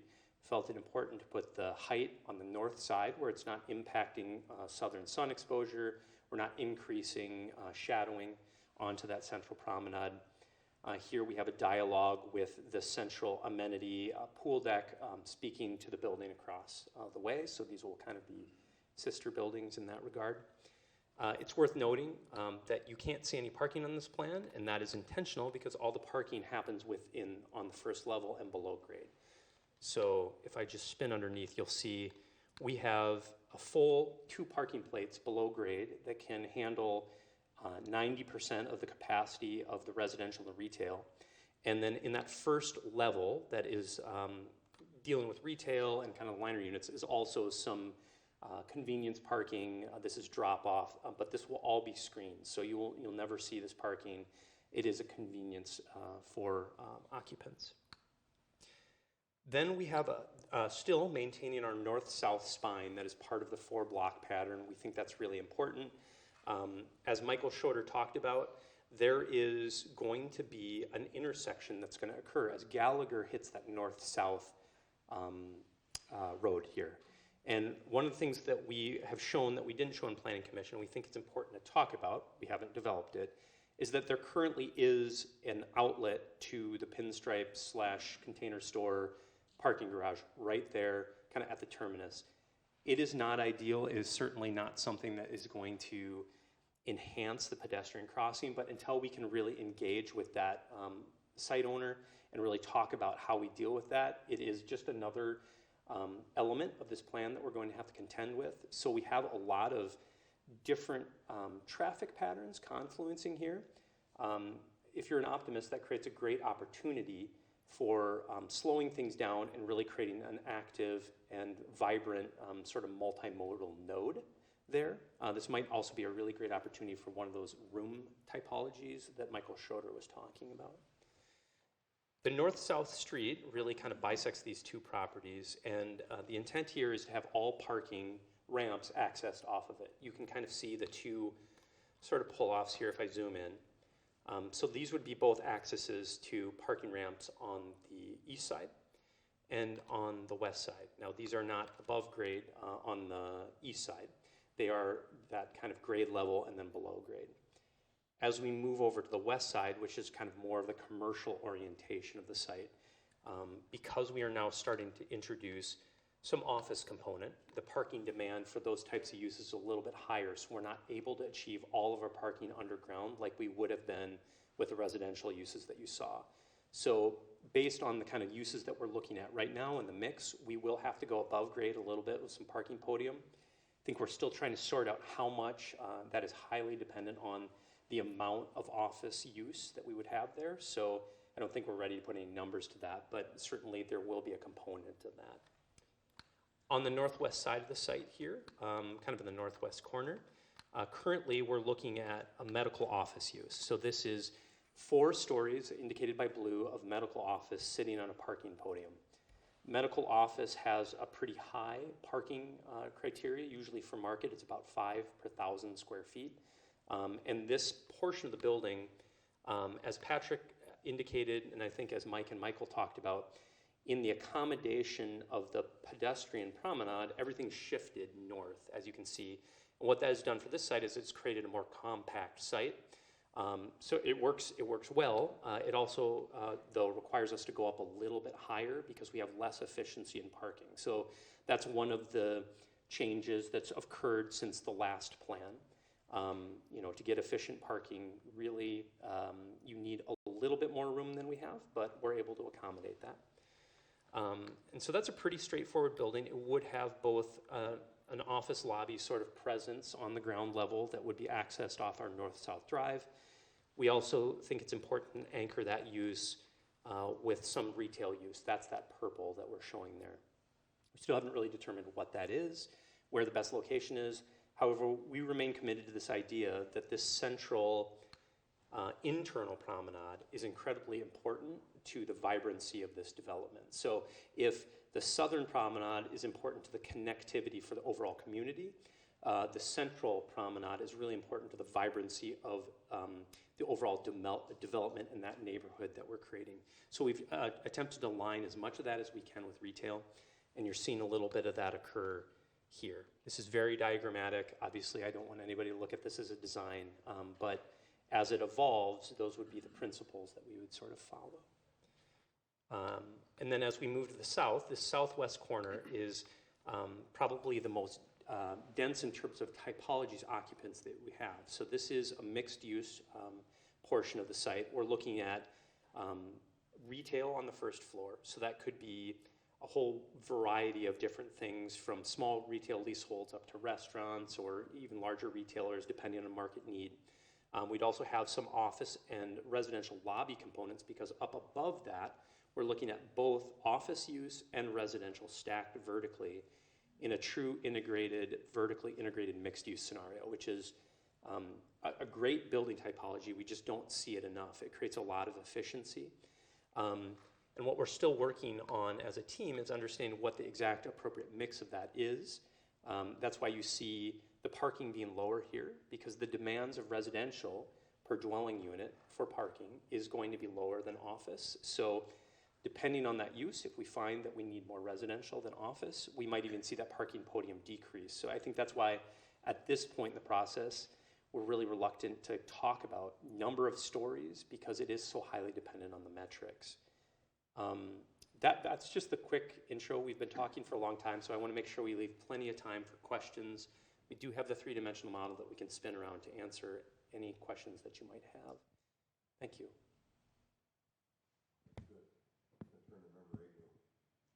Off. Thank you so much, Mr. Mayor, and thank you for the amazing presentation. I was able to listen in to the Planning Commission, but didn't have all the wonderful visuals given our constraints for that meeting.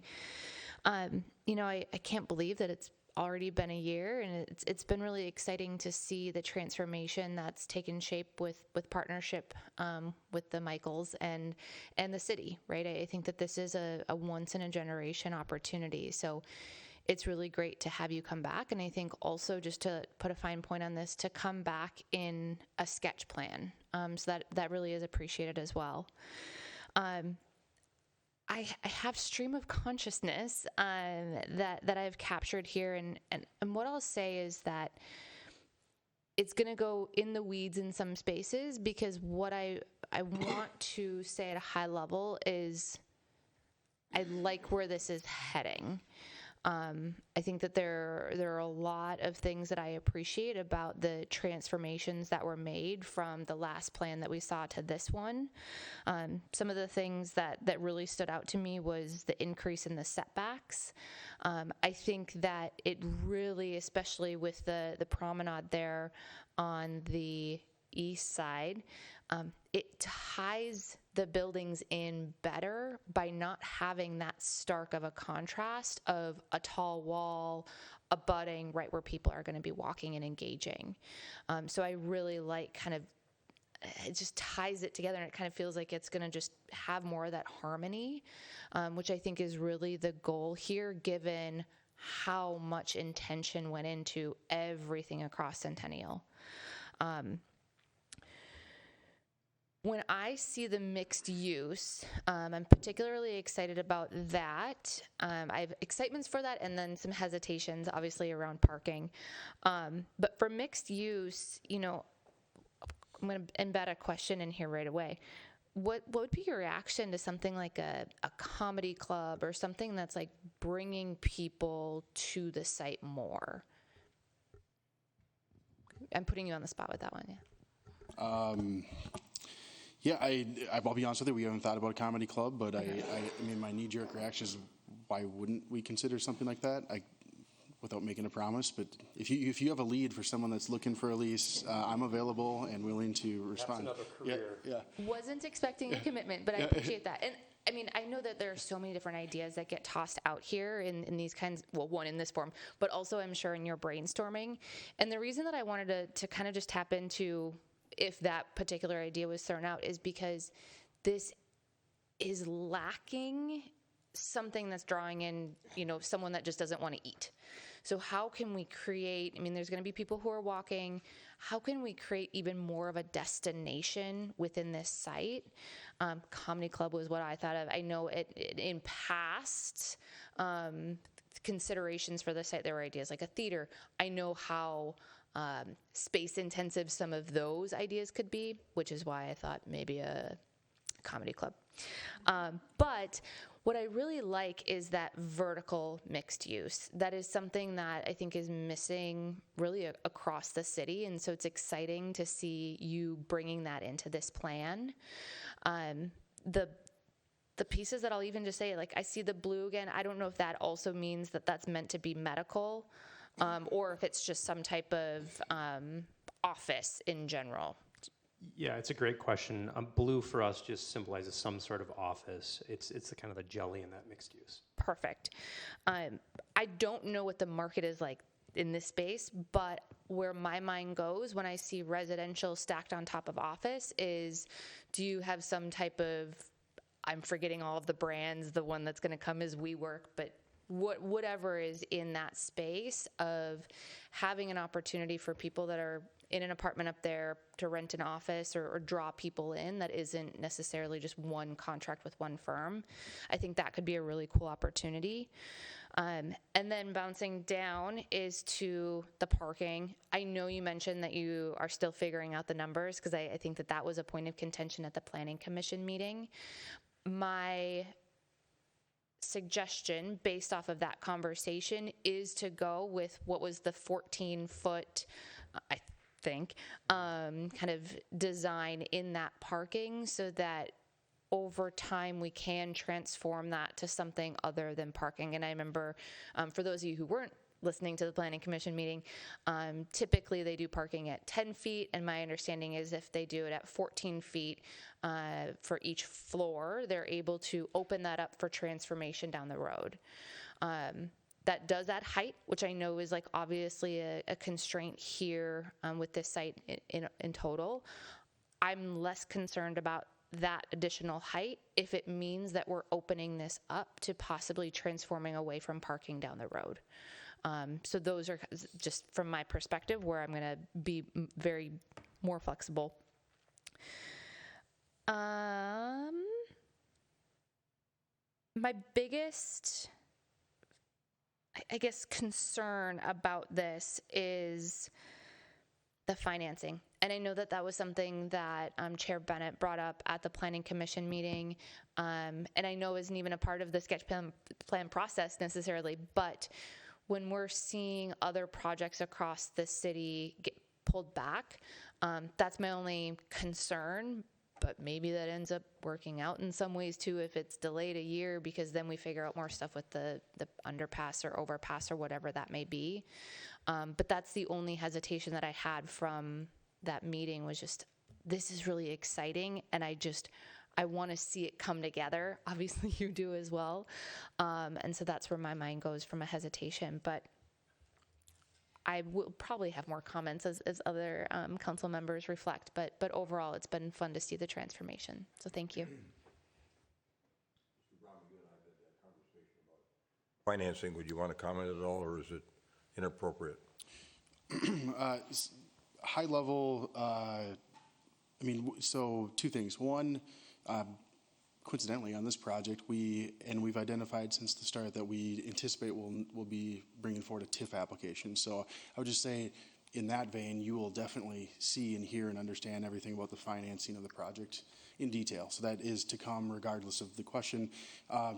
Considering, and just to answer the question a little bit more directly, to be completely transparent, nobody can at this level in a project commit that we are 100% locked, and I know that's not what you're asking, but so with that set aside, we feel as confident as possible where we're at right now.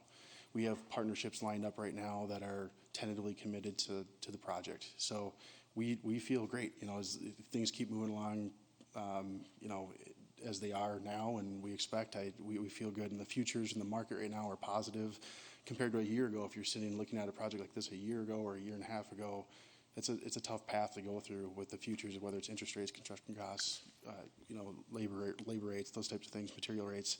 So we feel as good as we can right now, and we're here because it works. We're there and we're ready to go. Yep. We'll see what the next 9 months brings us, though. That caused you to think of anything else you want to ask right now? I'll turn to Member Jackson. Thank you, Mr. Mayor. So I really appreciate the three-dimensional picture.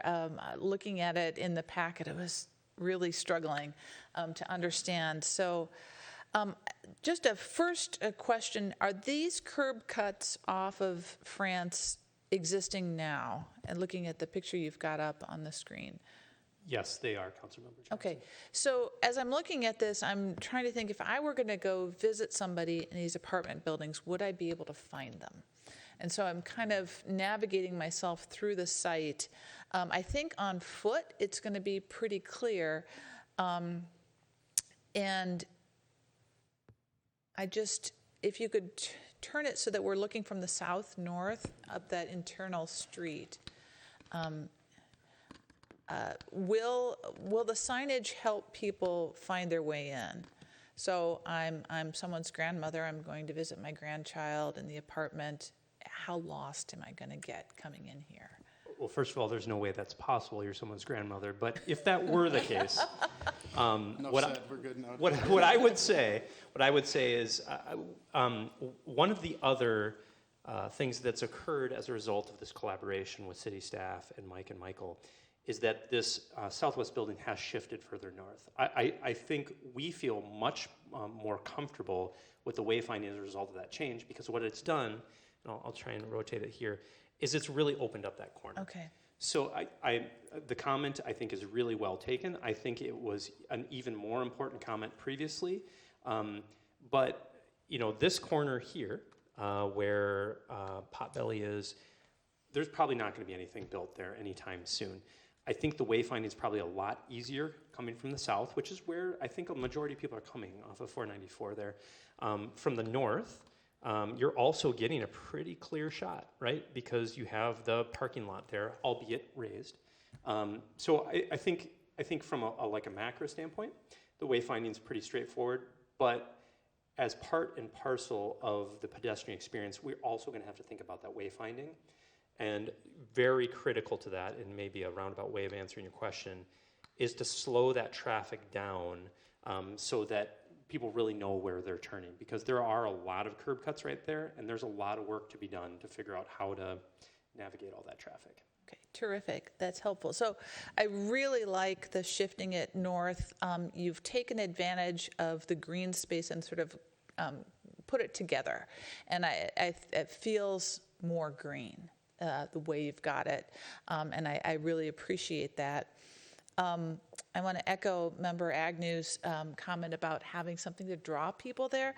This was originally in the Southdale plan, as you know, set as a community activity center.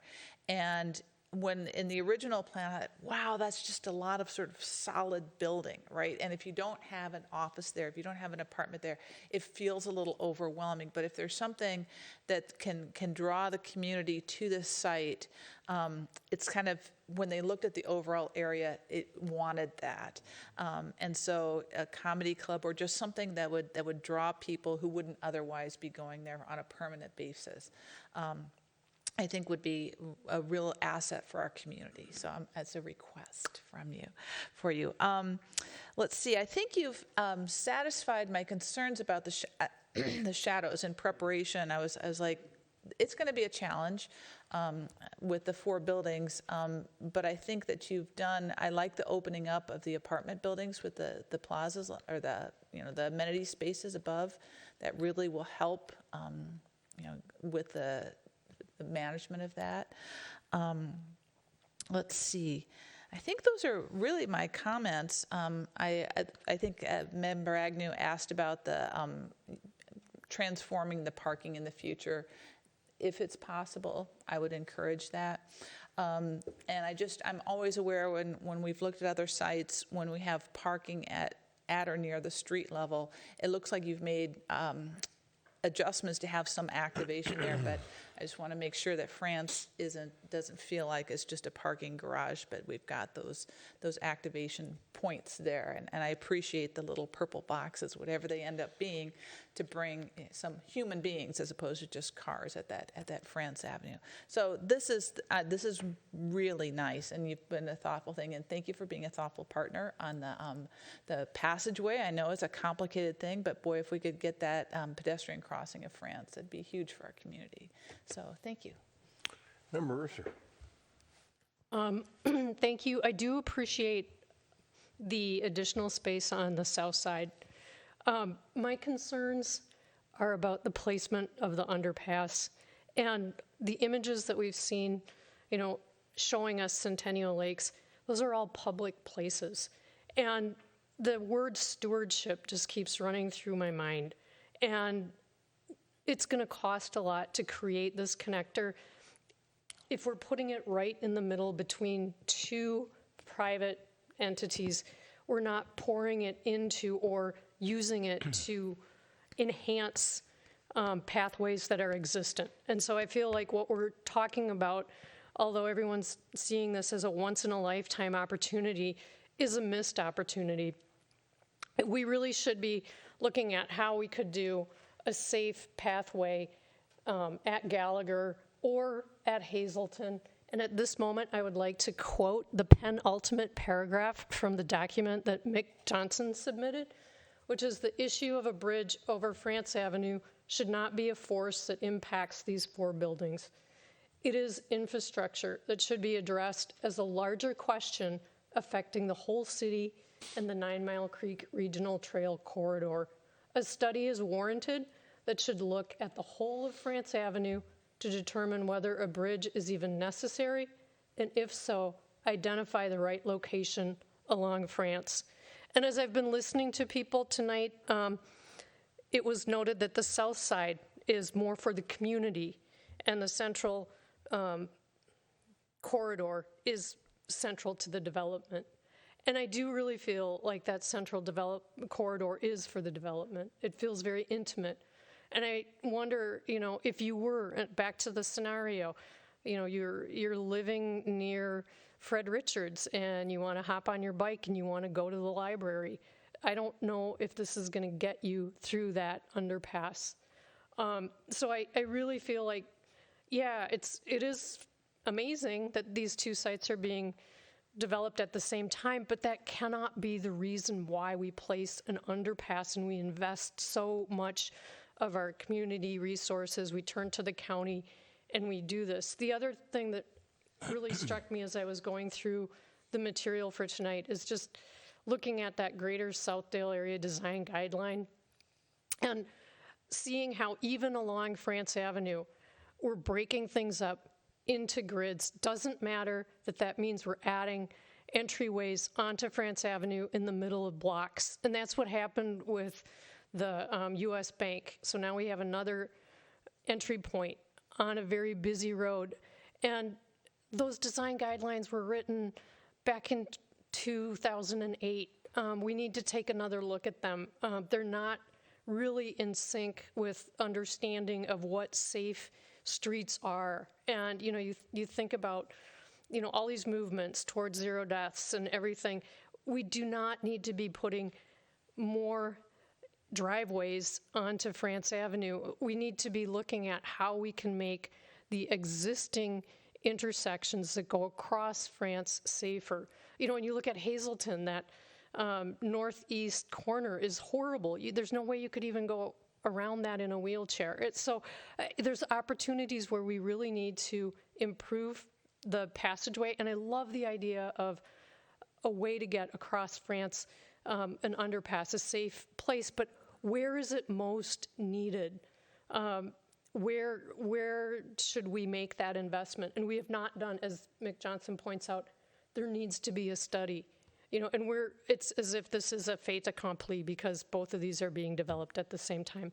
So I'm sorry, I'm not really, I like the changes you've done. I appreciate all the work in the three-dimensional images. I like the way the two residential structures open up, and it makes me think of all the fun things people could have on that green space. So to the work that you have done, but my biggest concerns, I guess, are more on the city side. Thank you, Councilmember Risser. Just one point of clarification. I just want to make sure we heard you correctly. Were you assuming this was a access onto France? No, I wasn't. Okay. Because that's going to be where the underpass yeah. is. Exactly. But the point is, why aren't we using that to improve the safety of an existing intersection and it is more the community space. So yes, good clarification. Thank you. Good to see you gentlemen again. A few things I just want to go over with you. One thing that came to mind when you were doing the 3D presentation, Mr. Enger, was when we think about the potential of having people moving, you know, the Centennial Lakes moving west, that concept under France Avenue and the stretching or the splitting slightly of the roadbed on France Avenue, so you've got separation between north and southbound traffic. As you stretch that to create more daylight, have you given any thought to how far it needs to be stretched to create that effect that we want, like we have in Centennial Lakes? And how does that affect the setbacks, particularly with respect to the Enclave project on France Avenue? Good question. I want to make sure I understand. Are you, Mayor Huffland, are you referring to our east-west kind of connector? No, I'm looking right at France Avenue. Okay, right at France Avenue. North-south France Avenue. Mm-hmm. What we've been talking about is basically separating the north and southbound lanes. So you maybe got 2 lanes going in each direction. And maybe we're shrinking those lanes, so we're not affecting setback. But I was just wondering what your perspective was on that. As you worked on this to try to help find a solution to this opportunity and still do what you want to do with your property, if we get to that point sooner than we think, and we have a conversation with the county, and this is possible, and we want to stretch that open a little bit to create some daylight in the middle of France Avenue, what does that do to the setbacks on each side, or can we deal with that in terms of lane width compression, for example? I don't know the answer, but maybe I thought you guys had given it some thought. It's a great question. Or maybe the I don't know that answer either, but I can jump in on that. maybe you want to jump in. We're not that far yet, Mayor. Tag out. That's what we're going to probably bring in another potential design contract with Mike and Michael here to look at some of those things and how it impacts their potential project, and then work with the county to discuss the exact things you're talking about. Because with the Lunds project, they allowed the lanes to get a little narrower. Do we still need the left turn here? Do we need, all that stuff? So that's where we're going next, to just look for fatal flaws in this idea with a contract you'll be seeing very soon at the HRA. Well, a little road diet for a block wouldn't be a bad thing, in terms of shrinking up lanes and slowing down traffic through this area, to the concerns that Member Risser expressed. One of the things that I look at with this drawing versus 2023, and I know you told me not to get hung up on the shapes, but sort of these dueling Cs. I'm not sure I like the dueling C concept, but and if I was a resident in one of those buildings, I'm not sure I like the dueling C concept either. I did like the other concept because you had short segments of building abutting the promenade, and they had interesting shapes to them. And then you'd separated the amenity deck, so the North C, I'll call it, kind of looked, it was a variation of what you have there. The amenity deck was there, but on the south one, you had the amenity deck in a different place, so there was more privacy. And so these decks wouldn't be looking at each other. Now, maybe you're thinking, yeah, Mayor, I've thought about all of that. I'm just telling you, this is just a blocking exercise. But I'm telling you, this is a concern for me because I think it looks blockier than it used to. Now, I know that you need to do certain things on this property to make it work from an ROI standpoint. But I also think I know that, I don't know how good a partner Macy's has been for you, but I mean, they're demanding a premium price for this property, and maybe rightly so. You agreed to pay a certain amount of money for it. But it's an opportunity to get on 8 acres, an iconic project. And you, Mr. Enger, I mean, this is an unbelievable opportunity for you as an architect to put a statement on something it's a 100-year deal, you know? I mean, you're long gone and your great-grandkids are driving by saying, hey, yeah, you know, my great-grandfather designed that thing. And so I'm concerned about the shapes of all 4 buildings. And I want you to maximize the potential of the architecture to the extent you can to be able to accomplish what you need to accomplish. That's one thing that's important to me. Mr. Enger, go ahead. Yeah, I'm sorry, I didn't mean to cut you off, sir. This is exactly, I think, why we come to sketch plan, is to get that sort of feedback. I think the trite answer would be yes, it's just blocking, but the reality is that there is data that goes into developing these in terms of kind of laying out units. So what you're seeing here is probably the most efficient layout for the land, but that's not necessarily what we would end up designing. So one of the things that happened in the kind of adjustment is this building had to shift north as well. And I would fully agree with you. The previous iteration had just a little bit more room to allow us to, there was some really kind of quaint stepping that was occurring there, and I think we can still achieve some of that. But because we lost a little bit of space there, we did need to rotate it a little to achieve as many units as we were showing before. Yep.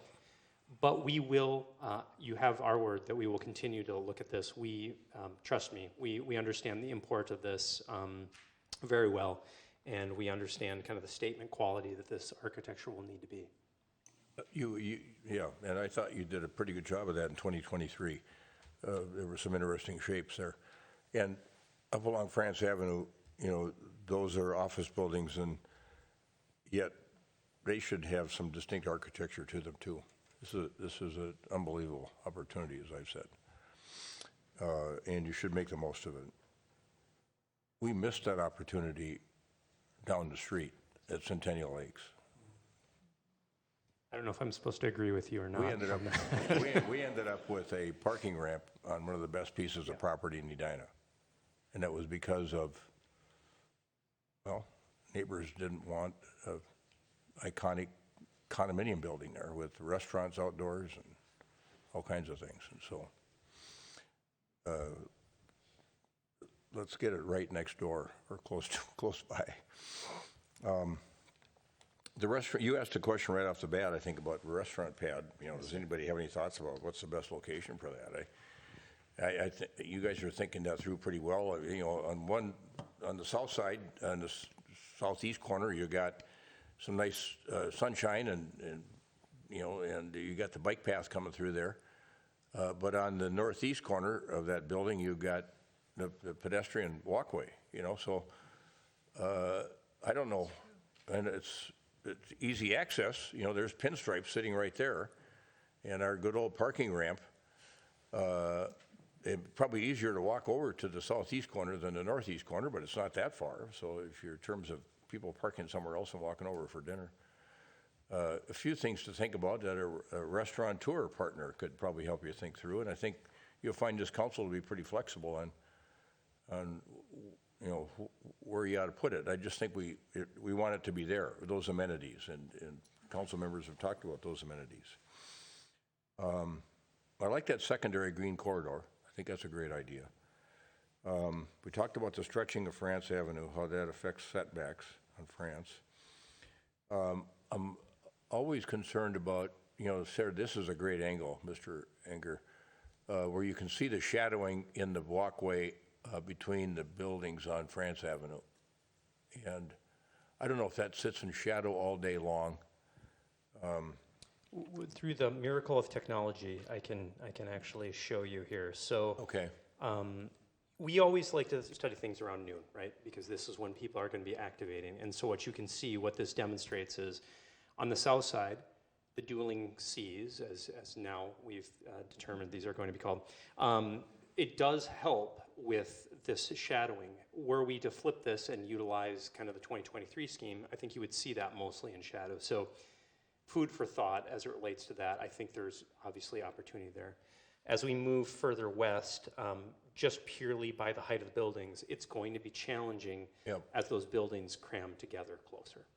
I get that, but it's still a nice outdoor walkway. So the notion is, if you've got those challenges around the proximity of buildings to each other, creating those, that shadowing, how do you step it back with a podium height strategy to make it feel like you're not walking through a canyon, a building canyon, you know? So you got to think about that too, because nobody wants that. I mean, at 50th in France years ago, we made them push the condos back and keep the retail out front.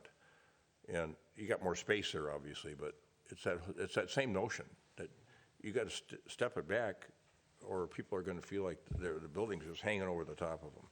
And no one likes that feeling, and no one will use it. Or it'll be inadequately used, I would think. You won't have that same problem as much to the east, but those things should be stepped back too, I think. What's the width of that walkway? It has the little green circles on it. Yeah, that's currently at 60 feet. 60 feet? Yes, sir. Good job. No front door on France Avenue for either of the office buildings. A reason for that, I'm sure.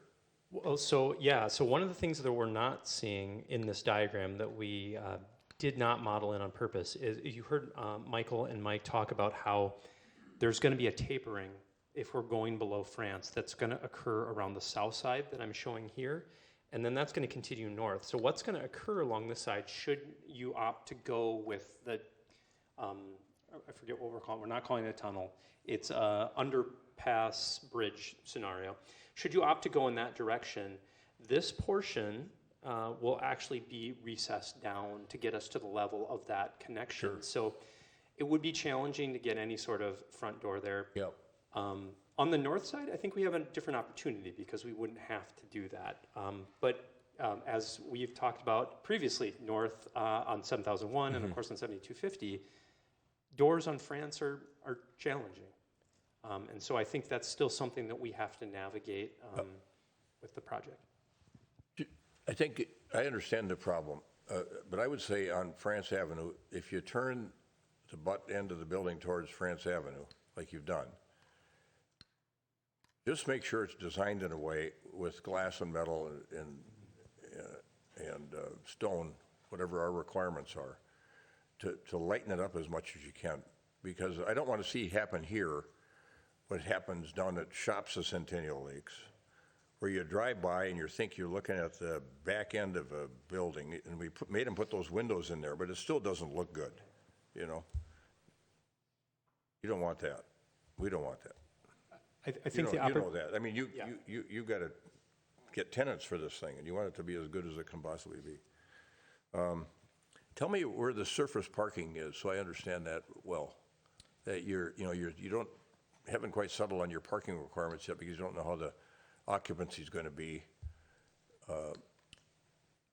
So where's the surface parking? We don't I can have think about any.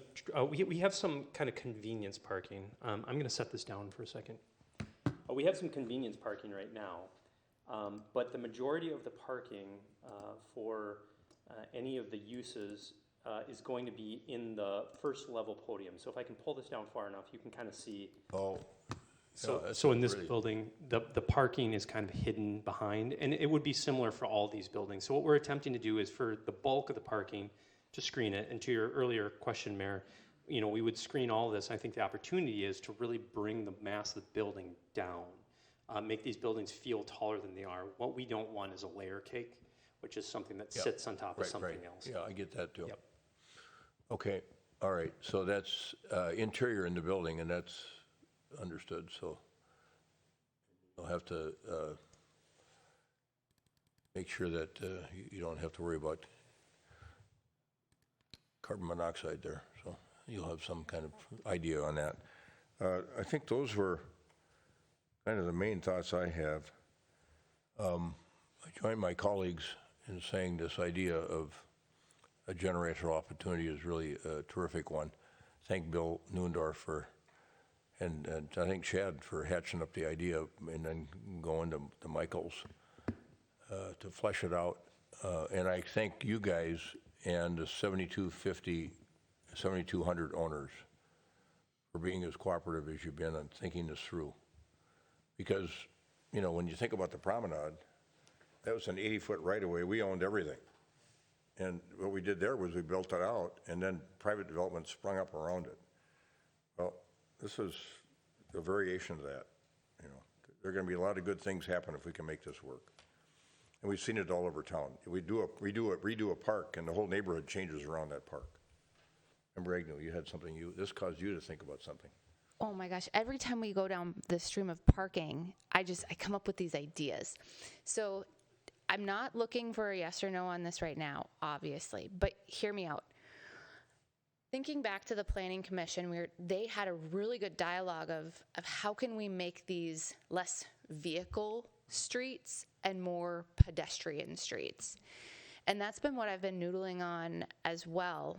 And I don't know as much of what is underneath this site. Obviously, with the apartments, it looks like there were at least 2 levels of underground parking.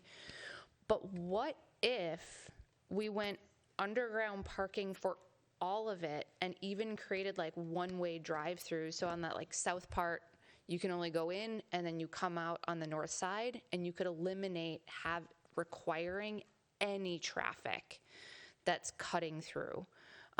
Which I know kind of goes against, you know, breaking these into streets where you're having like some of that through traffic. So again, not looking for a commitment on that, but just as an idea of how can we make this more of that iconic, transformative way of thinking about how we are integrating people and place with vehicles. I don't know if that's the right answer for it, but it's just one thought of how can we improve safety? How can we improve, when we're thinking about 100 years, your great grandchildren, I forget the exact example, but maybe they're not driving cars. Like maybe that's not a thing that people are doing. And so just thinking about what that future could look like and how could this still be something that is relevant then at that point. And then it was spun because I really don't like that drop-off site. I think that kind of does the same thing of it feels car-centric. But I guess my only thoughts were when we think about, and this is to Member Risser, so thank you, Member Risser, for starting this dialogue about kind of the study of where should there be better crossing on France. And I think that Mike and Michael did a topology study of why this site is probably most prime for an underway compared to other places along France. But I also want to say that I don't think that this prevents us as a city from having more crossings, you know, especially if something like this is proving to be really well utilized and a boon. It's then how could we look to the 66, 6800 block or some other areas of where we need to stitch together both sides of France. So I think that this could be a really amazing opportunity to test and learn and potentially stitch more throughout. And I'm just excited about the comedy club and the wine bar bookstore maybe. I've got endless ideas, but thank you. Member Jackson. Thank you, Mr. Mayor. So this is going to sound so pedestrian after that lovely speech, but thinking about both of your comments, with the restaurant in the apartment building, if it's on that interior pathway, the restaurateur can have lots of sidewalk seats, whereas on the southeast corner there, you're limited, but you've got this whole area where if you wanted to have a street party or something like that, the restaurant would be a lot, and it would also activate that. So if you are crossing and you're going out to dinner, you come right in and walk where we want people to be walking and get that habit going. I mean, we've got the path for long distance transportation, but this would draw people in, and so I would encourage thinking about on the north side of the South Dueling Sea, but even on the corner, on the northwest corner of the South Dueling Sea. So thinking about that kind of activation. It's a great point. Oh, please. Go ahead. No, go ahead. Answer, Councilmember Jackson. Yes, Councilmember Jackson. One of the analogs that we've been using, or we kind of talked about, is Longfellow Grill in the vastly inferior city of Minneapolis, which has a very similar sort of setup where it kind of is on the corner of a pedestrian bike sort of confluence.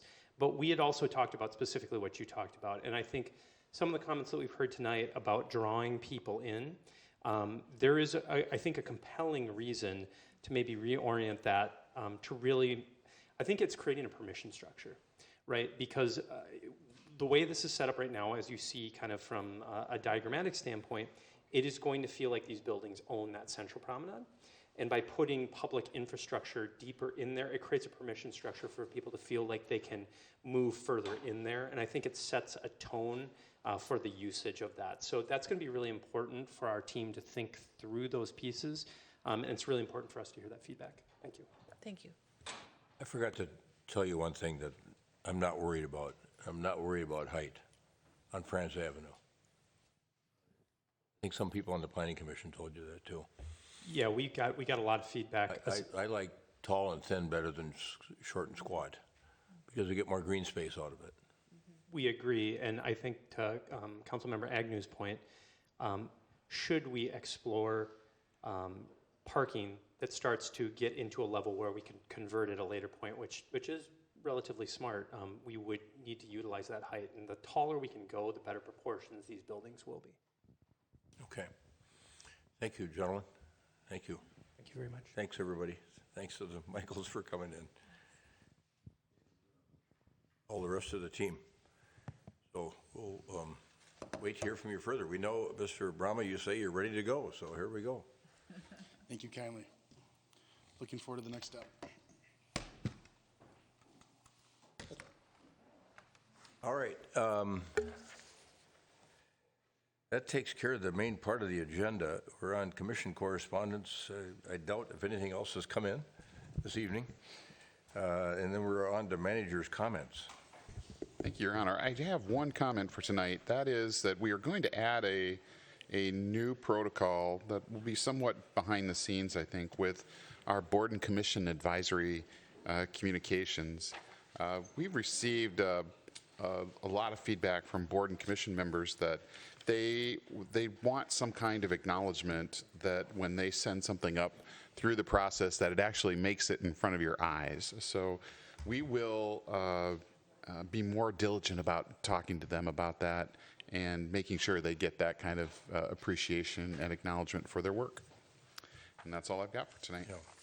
I think that's a good thing to comment on because the meeting, I think most of you had met with folks from the Energy and Environment Commission, and maybe all of you before Manager Neal and I had a chance to meet with them, but that was one of the thoughts we had going into that meeting and reinforced by that meeting, I'd say. That when we've got something of significance that should be discussed and will be discussed by the council, that we should not only hear from staff, but we should hear from the board or commission that did all the research on it. So we'll make sure that happens. That's at least one component of what we'll do from a future standpoint.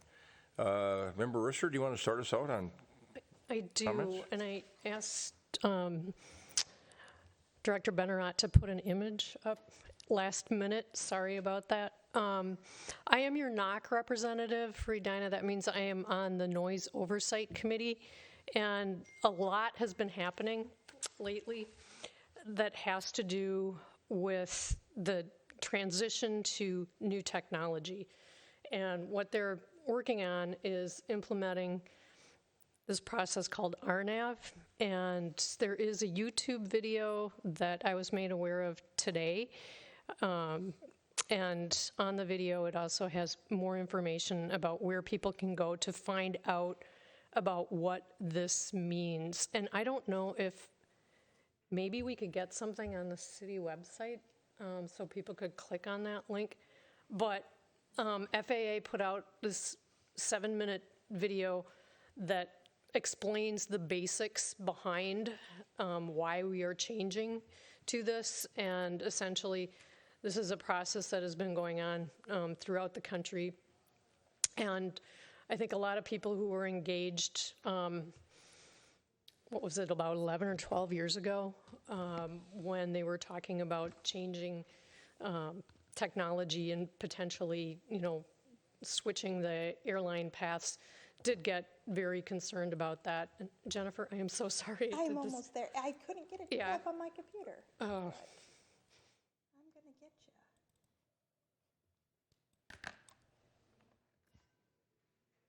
But people should know that information is coming out. They also should know that at some point, and we don't have dates yet, but during the summer, there will be listening sessions. Well, at least 2. Okay, so here is this is from the YouTube video. And so you can learn more about it. At the top of the screen, you see this very unhelpful link, but you could. It comes up here. And then here is where can I learn more. Thank you so much for getting that up there. And there is the website people can go to. You can also scan this QR code. And you can also write to me. I'm your NOC representative if you have questions and concerns. So, jrisser@edinamn.gov. And I guess that's pretty much all I have to say, except tonight a couple of things came up about, taking a look at that tree ordinance. And we have talked about going and revisiting other ordinances, and I know this came up several times last year. Looking at the 20-foot ceiling height requirement for first floors and the 75% transparency with glass. And we really need to revisit those. They are not helpful in terms of the environment and saving energy and all of that. So I guess that is all I have for now. Thank you. All right, good, thanks. That's very helpful. Member Jackson. Thank you, Mr. Mayor. So in our consent agenda, we approved election judges, and I want to thank our city clerk for your work in recruiting and training them. But I also want to thank all the citizens who stepped forward. It's a really sacred job to be an election judge. And you look at the fine list of citizens, and I want to thank them all for stepping forward and to serving our community. It's super important. This is going to be a big year. If you're interested in being an election judge, I'm sure we're still taking applications. We got 5 elections, and so we're going to need a lot of citizen input, and I'm just so grateful for that. One thing that I noticed in the sketch plan was that it just sort of automatically went to 10% of the units were going to be affordable, and I hope that we can continue to encourage developers to do the 60% AMI and 20% in the houses. It's sort of been a trend. I think must be quite a bit of difference in price drop-off between doing 20% at 50% and, all the numbers. But I would like to see some of those 60%, and I don't know, where that falls in the conversation. But just a reminder that that's also an option, and we're not seeing those built. I'm doing some work on the history of Centennial Lakes, and there'll be more to come, but we started a conversation about doing something this summer to sort of talk about how this area began to be developed from a gravel pit into the beautiful park it is now. And so more to come on that, but I'm pretty excited about it. Thank you. Good. Thank you. Member Agnew. Thank you. So I want to announce and invite everyone to participate in the Hennepin County Plastic Free Challenge. So I don't know if folks have heard about that. Google it. It's probably the easiest way to find it. But you can also go to tcplasticfree.ecochallenge.org. And what it is it's this inspirational challenge that really provides an opportunity to examine our lifestyle habits across a number of categories, and really consider the ways that we can make big and small changes in our own lives, really as plastic consumption grows and grows across our ecosystem. So it's just that developing low waste habits isn't an all or nothing endeavor, which I think is really important to think about. So this challenge is really a way to actively consider the places that we can make some changes. There is also a team for Buy Nothing Edina. So wanted to give that a shout out. I think I've searched for all of the Edina teams, and it's the only one that I can really for sure tell is an Edina team. So if you want to join that, there's a password. It's buy less, share more. So just really excited about that, and just seeing the volunteerism within our community and how committed people are to making a difference. So join that if you're interested. Yeah, good thoughts too. Thanks for those.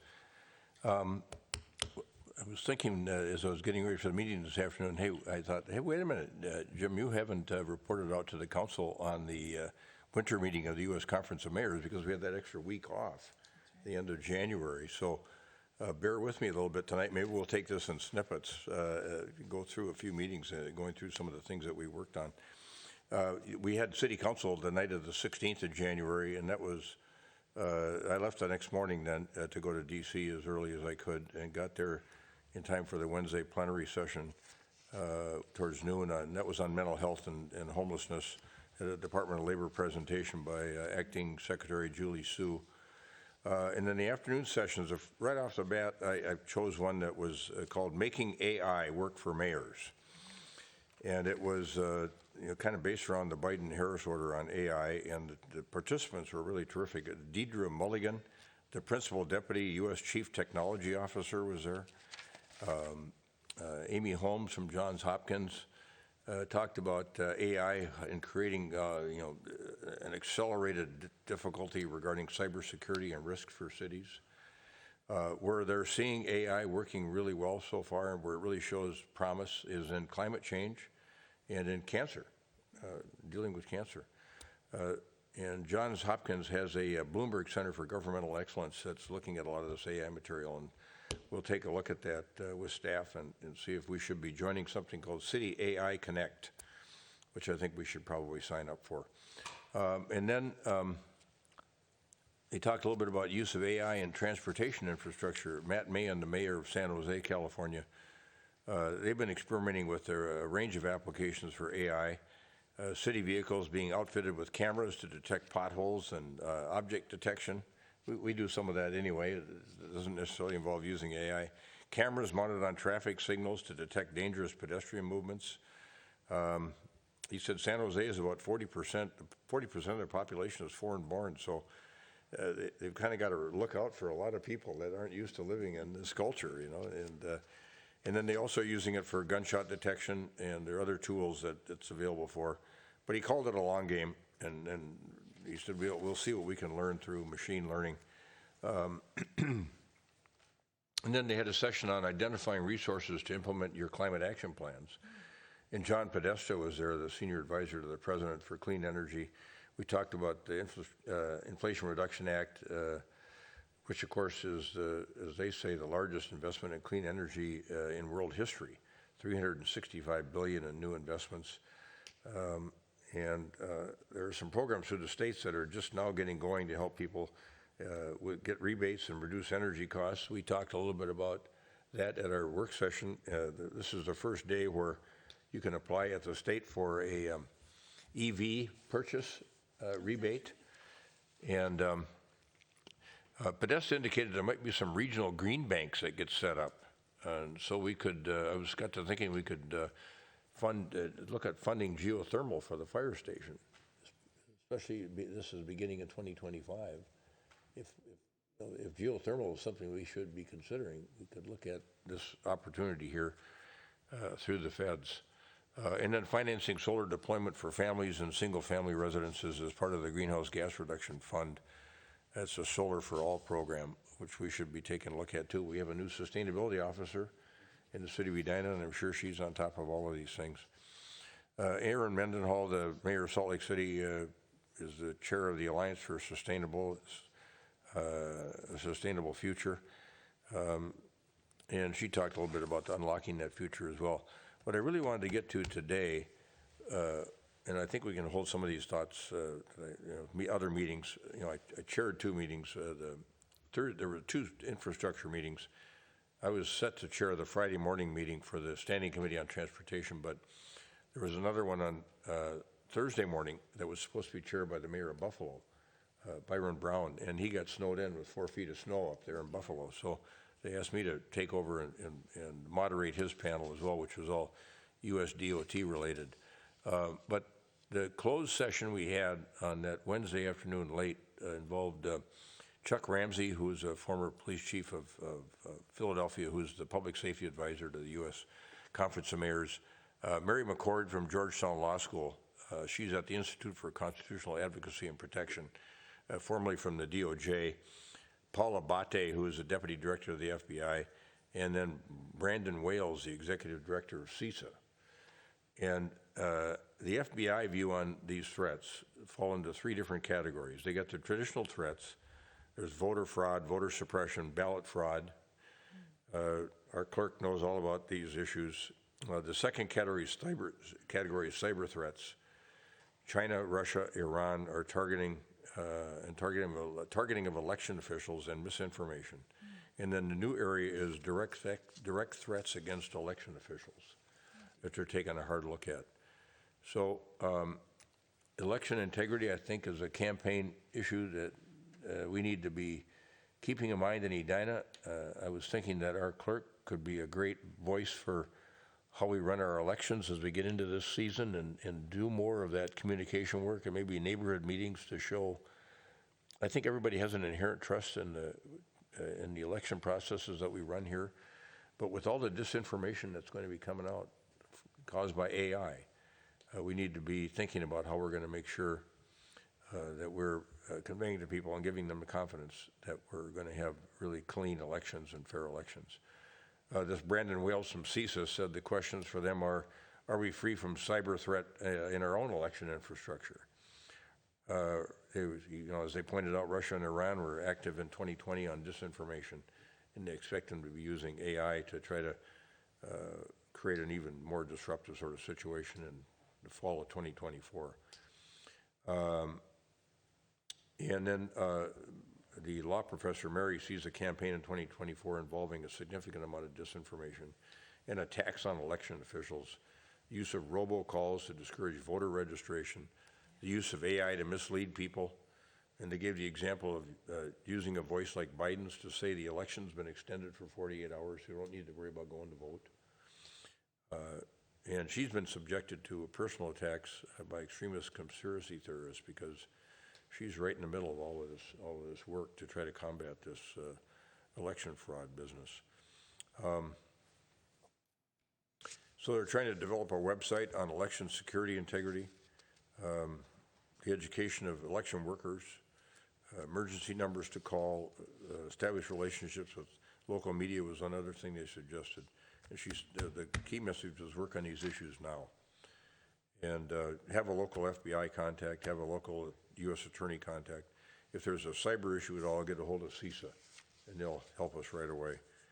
And the best counter to disinformation is accurate information. So it caused me to think, as I said earlier, that we should have our clerk be an educator on elections to develop and enhance our reputation as a trustworthy voice on election integrity. People need to also feel safe about going out to vote. And so that was about it. I think I'll let it go at that for now. We can talk about the local infrastructure hub matter and all these other things that I attended at subsequent. I'll force feed you a couple different meetings. Okay. Did that cause anybody else to have any questions about anything? Mr. Mayor, Yes. I just wanted to ask what we were going to do with, we had so many comments this evening and community yeah. comment. Did we want to address any of those I things? think briefly we do. Thanks for that reminder.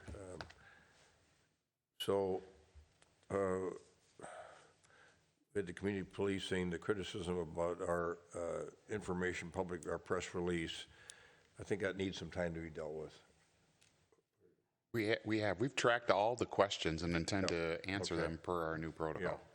Yeah. And then I think there were people that sat here for quite a while on the Concord B and C project and said they were confused. And I can't remember where we are in that project. I think it's been approved. It has. Correct. You conducted a public hearing. Yep. We had online comments and in-person comments, like we followed our practice and procedures. And you guys approved the project. Staff presented the findings of how it differed slightly from the Bike and Ped Master Plan. I think the comments on the trees, we're not taking lots of trees. We pretty much fit the stuff with the existing street. We narrow the streets. All the streets are getting narrowed. There's less pavement after our project. We've asked if they want to submit a petition. That's what we've done with Morningside last year, and we did Valley View Road one year. We did Gulf Terrace. We've had a lot of petitions. So we asked if they wanted to submit an official petition. But again, it wouldn't be opening up for another public hearing. It would be staff and the council having a discussion on what we're hearing from these neighbors, which you've been meeting in person, I know, member. Yeah, I think it was a matter of us discussing how to deal with something after the fact without starting the public hearing process over again. They're requesting kind of a public They hearing. already approved the project, so a subsequent submission we're willing to look at, some kind of a petition. And that's what I offered through email today to one of the speakers here. If they had given us a sheet of paper with signatures on it, I said, are you considering that a petition and want the council to formally accept it? Okay. And I can clarify that with her tomorrow. I think that would be the process we've used in the past to begin a discussion, but it's not going to meet their request of opening it up for public testimony. I don't think that's the appropriate way since we've already had public testimony. And then we had, the issue of the tree ordinance. And I know that you're working on that and interacting with the Realtors Association and builders. And I think we know what kind of the three key issues are there is, do we need to do an escrow as opposed to a letter of credit? And we know what challenges are around the escrow in terms of being able to close effectively without having something hanging out there, which escrow agents don't like. And then could there be a cap is one of the other things I remembered. Somebody mentioned that tonight, but that's also been something mentioned by the realtors. And there was one other issue too, it escapes me now, but. I think what I'd like to do with that particular one, because it is so complex, is we've collected a lot of information from staff. We've met with some of the people that were in the audience tonight. We have previously met with and got some of their feedback. We got some new feedback tonight. We'd like to sit down with you probably in a work session format, share with you kind of what we were hoping to accomplish with the ordinance when it was adopted. Because some of the concerns you heard from tonight really are concerns that were intentional. I mean, we were using money to help preserve trees. And we need to talk with you all the way through that process, I think, before we make some modifications to it. But we'll bring in the right staff, and if you want EEC to comment on that, we can make that happen too. But I think in a work session, that's probably going to be a good venue for that discussion. I think it's a good thought. Others feel that way too? Okay. And then, a couple of folks commenting on rezoning Kevin Keys. And I don't know if is the Planning Commission looking at any code changes or code modifications? Yeah, that's one I've been giving a lot of thought to over the last year, but it's property owner rights. They're wanting to come forward with a rezoning, and we have to consider those. So I'll consult with the city attorney on the specific response to that question. Yeah, I think the assumption is that we could just rezone it, but that could be perceived as a taking too, I suppose. Mr. Kendall, what are the? Well, as opposed to the property owner coming. Mayor, if they have a pending application, certainly the city needs to process that. Outside of that context, the city generally has discretion to rezone property, but it would depend on exactly where they are in the process. if they have a pending application, I think the city should fully process that before considering any rezoning. Okay. I think that was it for the major issues. Okay. Yes, Member Agnew. Thank you, Mr. Mayor. So I think one of the first ones was about crime and kind of the way that we interact with people across the community.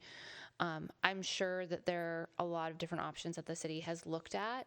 I would appreciate some type of briefing on what are options, what do other cities do, more of just a information sharing for us as a council to explore if there are alternatives that we'd like to pursue.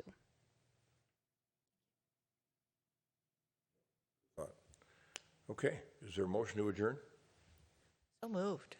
A second. Jackson moves, Member Agnew seconds the motion to adjourn. Any further discussion? All those in favor of adjournment, say aye. Aye. Opposed? Carried. City Council meeting for February 6, 2024 stands adjourned.